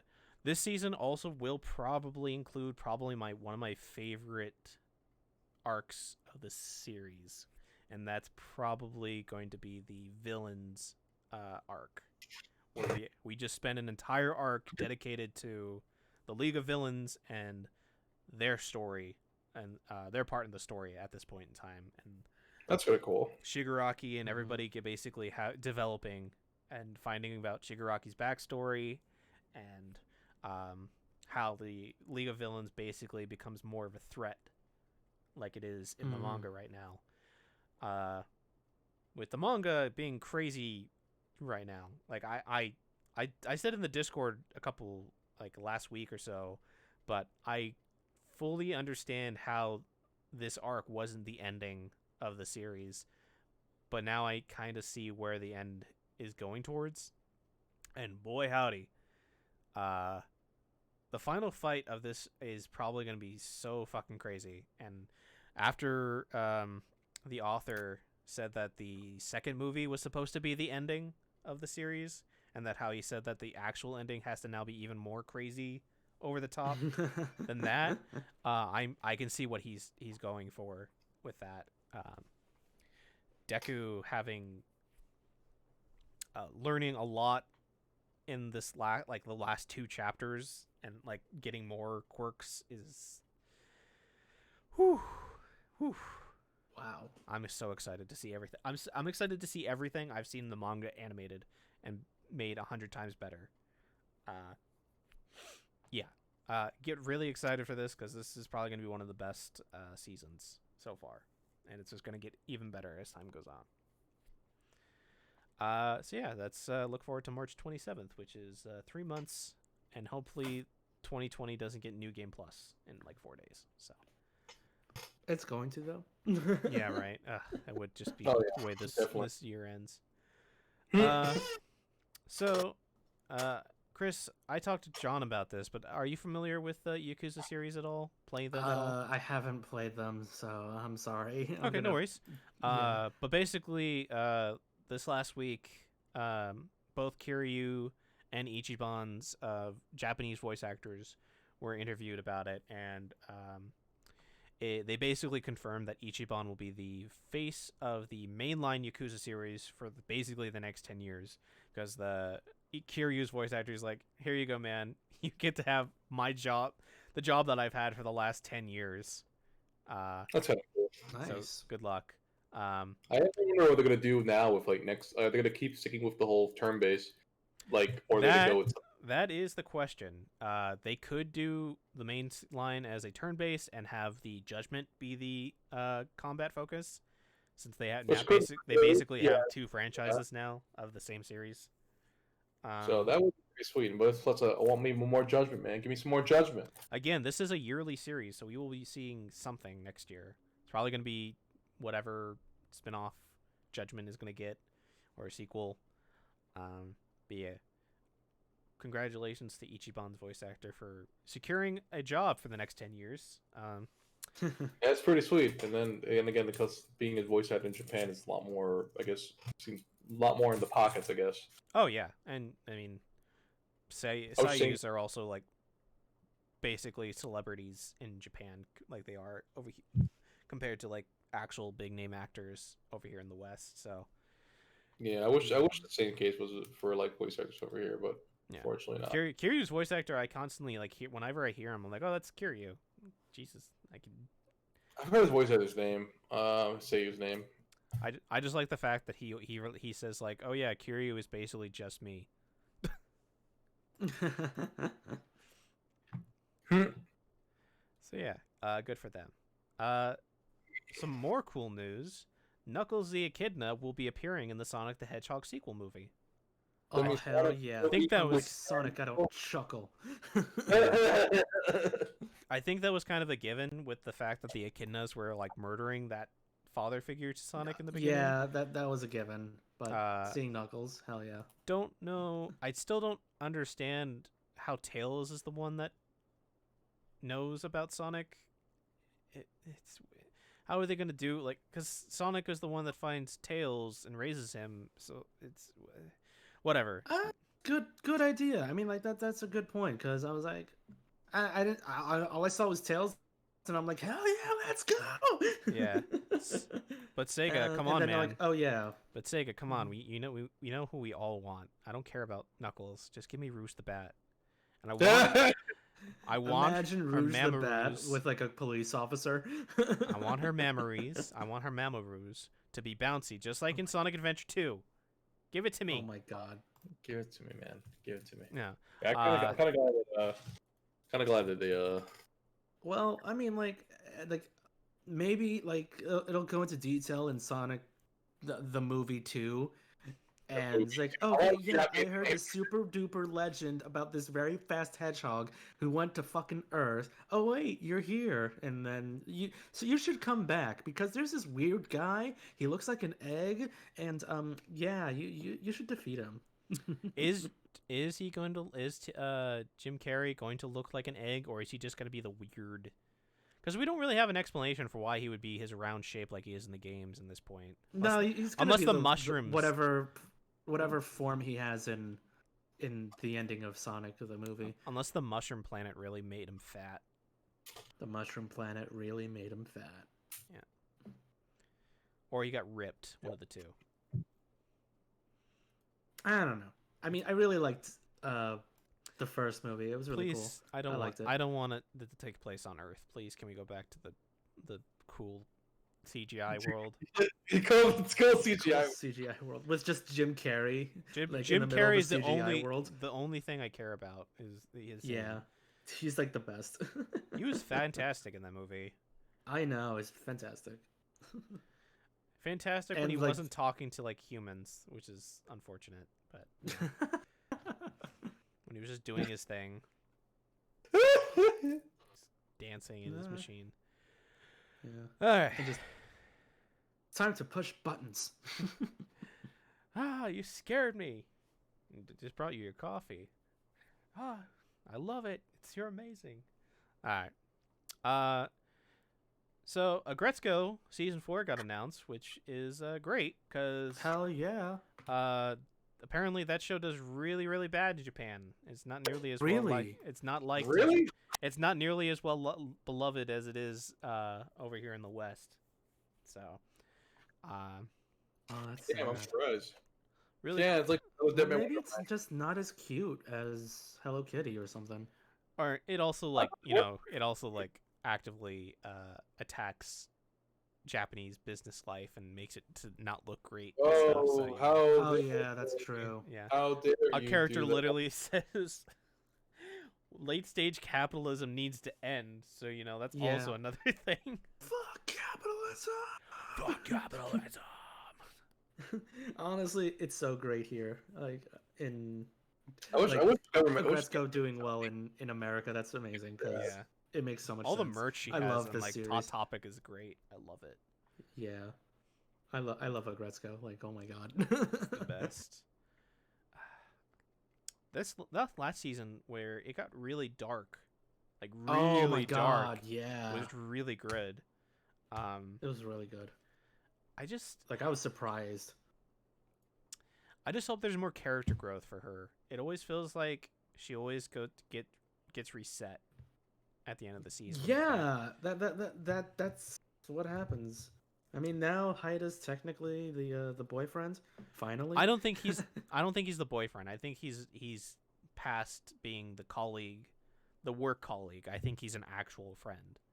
Okay. I think that was the problem with Haida and what's her name, Feneko, was that they were they had the relationship of being work friends, but Agretzko never really confided in them. They were like, you know, they never really hung out, you know.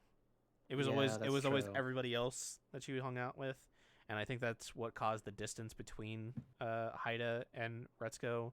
And even though he Mm-hmm. still had the feelings for her, it was built on this pedestal that he put her on, right? Right. So Yeah. now that they're able to connect and that he knows her secret about the karaoke, Oh yeah. they're able to actually have like a friendship and maybe eventually a relationship. Because she did say that his feelings for her is not placed on her, so she and she did reject him at the end of season 1. True. So Maybe I'm just, maybe I'm just too hopeful. no, I'm hopeful. I like that relationship, and I hope it develops. But yeah. she'll probably get another handsome boyfriend. In this Handsome. one. Get the unicorn. Get the unicorn. Get the unicorn. Yeah. Fenico. I don't get it. Oh, it's like he's right there. Oh wow. Oh. How much you bought into Look it? at you, VR. I gotta watch that anime. Honestly, I feel bad that So happened. It's good. really good.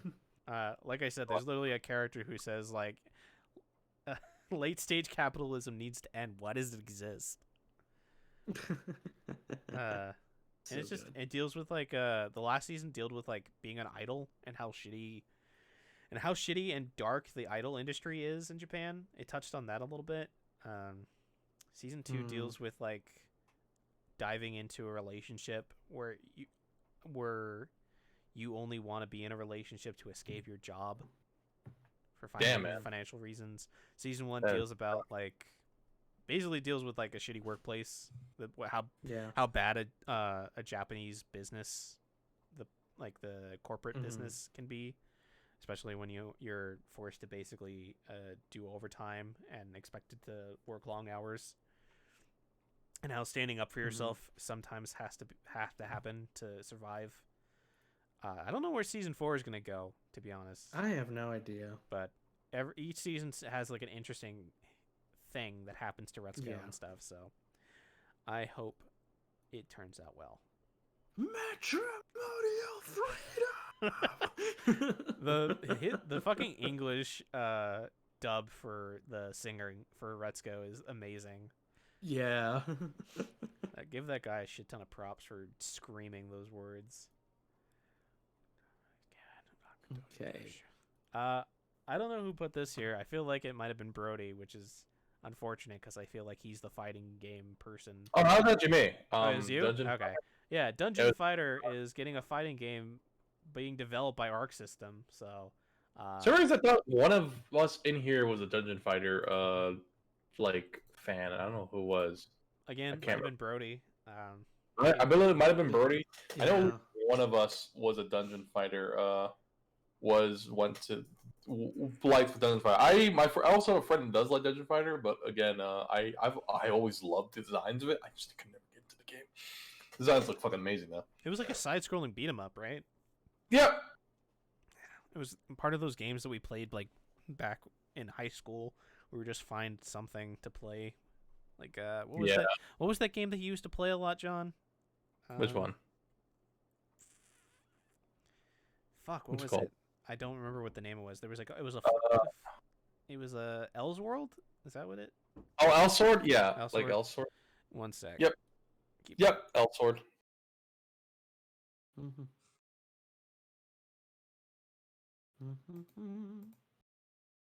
Elsword. I haven't played Dungeon Fighter or anything like that, so Yeah. I don't play a lot of fighting games. So Yeah, I don't play fighting games either. It looks really cool. I know it's made by the guys that did Guilty Gear and Blaze Blue. Yeah, Arc System is really good. Yeah. They do Dragon Ball Fighters. Yep, there we go. They also did Fighter Z. So, yeah, if you really love those, yeah. Yeah, Guilty Gears, Blaze Blue. Cool. Yep. Fighting games. Sorry about that. So yeah, Arc Systems I know is a really talented fighting game developer. So, Mm-hmm. I watched the trailer. Looks similar to like what Guilty Gear is doing with like the 2D graphics, like the 2D fighting, but with like 3D CGI ults. Yeah. Yeah, that's kind of like an Arc Sys staple. Apparently, They do that with Blaze Blue, Guilty Gear, Dragon Ball Fighters. I think Guilty Gear is the first one they started doing like the big Yeah, Guilty Gear was the mixture of biggest one, 2D and 3D blend. and then Blaze Blue, and then I think they also did Persona 4 Arena, I believe, if I'm not mistaken. I'm wrong. DBZF. Yeah, they did Fighter Z, and something else. I feel. Yeah. So yeah, good for them. Apparently, Dungeon Fighter is like one of the biggest, best-selling games of all time. Apparently, it pulled in like, what did Brody say, like $1 billion or something? Yeah. Last year. Let me see.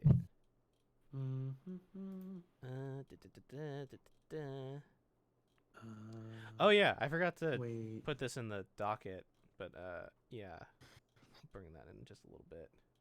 Maybe it was that in general. Maybe it in general. Let's see. Hold on, I just want to see. Because we were talking about like all the different if like Arxis did like a Shonen Jump fighting game. Okay. Yeah, 15 billion in revenue as of May of this year. Wow. It's the highest grossing video game of all time. Jesus Christ. Yeah, I heard Dungeon Fighter is really fucking popular. It's a Korean MMO game, so that makes sense. Yeah. Like I said, design is sick. If you ever want to look at designs, you're like, oh shit, it looks fucking sweet as fuck. Yeah. But yeah. It also had anime. It had an anime at one point. It did. I remember that being out around like the early mid 2010s, 2015 or 2016. Yeah. I'm not sure how well the anime did. I don't think it did. It did well enough because I don't remember it. I feel bad because I think it. I think it goes up to like 20 something episodes. If I'm not mistaken. It was probably a full order series. 26 episodes. Damn, random. But yeah, good for them. Arc System makes good work. So if you're into fighting games, check it out. So there's two other things that I forgot to mention that I forgot to put on the docket.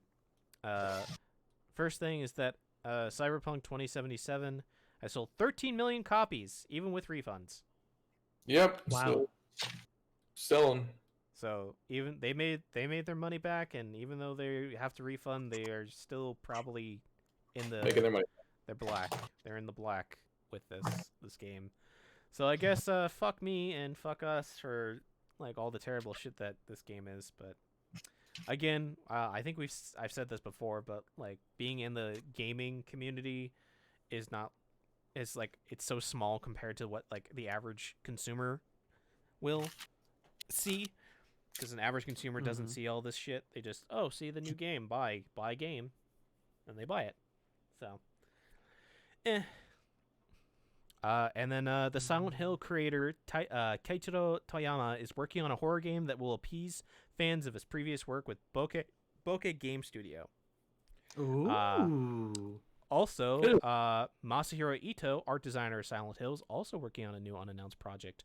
The game will probably be coming out in 2023, so we have some time before it. But highly, highly, highly excited for whatever project they work on. Yes. And yeah, I think that's all the news that we have for the last 2 weeks. Was there anything you guys saw that you guys wanted to talk about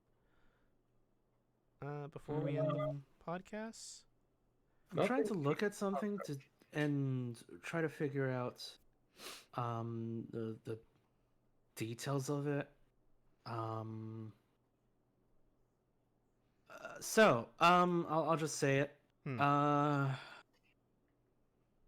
Right, like an hour ago, Donald Trump signed a COVID-19 relief bill and avoids the government shutdown. Yes, I did see that. I didn't want to bring it up just in case we don't want to talk about the political stuff. Okay. Yeah, but I'm not into I'm so done with politics. Like for this year because I'm so tired of it. Were there any? Yeah. Do we see any changes about it, or is it just he just signed it? I don't know if it's 600 or 2,000. That's the thing that I was looking in. I really hope it's 2000. My God, I don't think it's gonna be 2,000 though. It's not 2,000. There's. I don't think there Damn. was any. I don't think the Republicans put a stop to that. So That's stupid. That's so fucking stupid. Anyway, let's whiplash and think positively. I don't know. Yeah. Yeah. I hope they can. I hope they can bring it back and like I don't know. Think of like I'm hoping whenever Biden does get into power that they like figure something out. Yeah, I hope so. Like add more. Georgia is the one thing that will save this country. Honestly. Or ruin. So here's hoping. Yeah. Yeah. Oh yeah, there's a new strain of COVID that's ravaging LA. So That's fun. Yeah. Boy, howdy. Seriously. It's so much fun. Do I not want to go outside ever again? That's me in college. I'll be fine. That was 4 years ago. I'll be fine. Yeah, I wish I could just not go. I would like God, man. I wish I could just not go to work and just like, like I said, depending on how Yeah. this right. I was like really willing to pull that trigger, but like, you know what? I'm done. I was really Yeah. this how this like I don't know. Like I said, I guess like I'm getting older. Where at points like God, I really don't want to deal with people like you for the rest of my life ever, Yeah. ever. Well, at the very least, once we get our unemployment, Chris, it will be the $300 extra a week. So we will get. What about I so hope wait? So so. people who are so what about the people I guess still working? Are they getting something at all, like the hazard pay? You're getting the Whatever. $600 probably, and A that's week? about it. It's just that 1 week, and that's A week? Yeah, it's the stimulus thing, and that's yeah. gonna be 2 weeks from now. So who knows? oh boy. Here's your $600. Get out. It's like, but I need more. Yeah. Well, I can Get buy fucked. a PS5 with that. Oh my god! I get another one. Yeah, why not? God damn it, Chris! Can't keep 5 PS5s. You are the I problem. have 5. You are the PS5s. scalpers now. You are part of the problem. Oh, Oh my god. breaking news! Demon Slayer Mugen Train dethroned Spirited Away, become the #1 film in Japan of all time. Really? Damn. Wow. Damn. I guess I should watch that. Demon Possibly. Slayer. I should probably watch Demon Slayer. Yeah. Beat out Spirited Away, one of the best animated Greatest films of all time. fucking movies of all time. Mm. Yeah, that's crazy. That is crazy. What else? What else is going on? Anything else we see? What the? Oh, I just finished the newest season of Letterkenny. I don't know if either of you have heard that TV show before. No. It's a No. Canadian sitcom revolving around the city of Letterkenny in Ontario, Canada, and it involves the Hicks, the Skids. It's like it focuses on a group of farmers basically, and and other groups and stuff. It's some of the best comedy I've ever seen. But basically, it takes the idea of having people in like what would you call those jobs? Like the concept of like dumb small town Hicks into like everybody in the show that lives in Canada is like super well read and is educated, and they make like puns upon words and stuff, and it's great. It's top tier comedy. Highly recommend it. It's all on Hulu right now if you have it. Okay. The newest season just came out the day after Christmas, and I want more now because that show's great. Has some of the best cold openings too. They do like a wordplay where they go through the entire alphabet, only using words that with the letter. So like the main character will just make a will just speak with with only words that speak that have the letter A. The next character will say something with the letter B, and then so on and so forth. And it's great. Highly recommend that. Other than that, I haven't really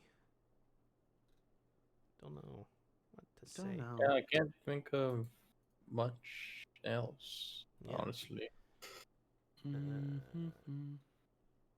Yeah, I don't know. I think Yeah. we're done with the podcast for this week. Yeah, I think it's done. I will be making an email for the next time we do this, since it'll be in the new year, and hopefully we can get people's questions from Oh, that, okay. so That'd that be we cool. can have that section. But John, where can people find you at? You can find me at twitch.tv/Ventarius, where I usually stream. I'm also on Twitter, which is my Twitter, I believe, is John Victorious. So yeah, but yeah, like I said, I'm trying to stream as regularly as I can for this week. Probably actually this week is going to be a little bit difficult only because of how busy I'm going to become. Hmm. But regularly I try to stream on my days off, which is Sunday, Monday, if not the before going to work, which is Tuesday through Sunday. And Chris, where can they find you as well? You can find me on the Twitter at the Chris Pavon. You better scalp that fucking follow button and like all my fucking posts. I stream on the Twitch sometimes, not often. So whenever I do, you better, follow and turn on the fucking notifications. I also do YouTube, but not that much. Subscribe. Fucking punch the like button. Make a comment or two. Have a good old fucking time. And yeah, at the Chris Pavon. Yeah. Awesome. Beautiful. If you're currently watching this on YouTube after I upload it, the VOD to that, all the links for everybody will be in the description below. But thank you, everybody who is here on Twitch, all 5 people. Thank you very much for coming and hanging out. Yeah, one of those 5 people. Yeah. Yay! I was listening to the stream too. Yay! So thank you, everybody. Hopefully we'll be back to doing this on a weekly basis. Sundays at around 3:30 p.m. Pacific Standard Time. Come on, hang out, chill out with us as we talk about the news and stuff. Have a ball. Have a wonderful rest of your week. Have a wonderful rest of your Sunday. Meet some people right out of school. Happy New Year. Happy Talk to you soon. New Year. Happy guys. New Year. Bye-bye. Bye-bye.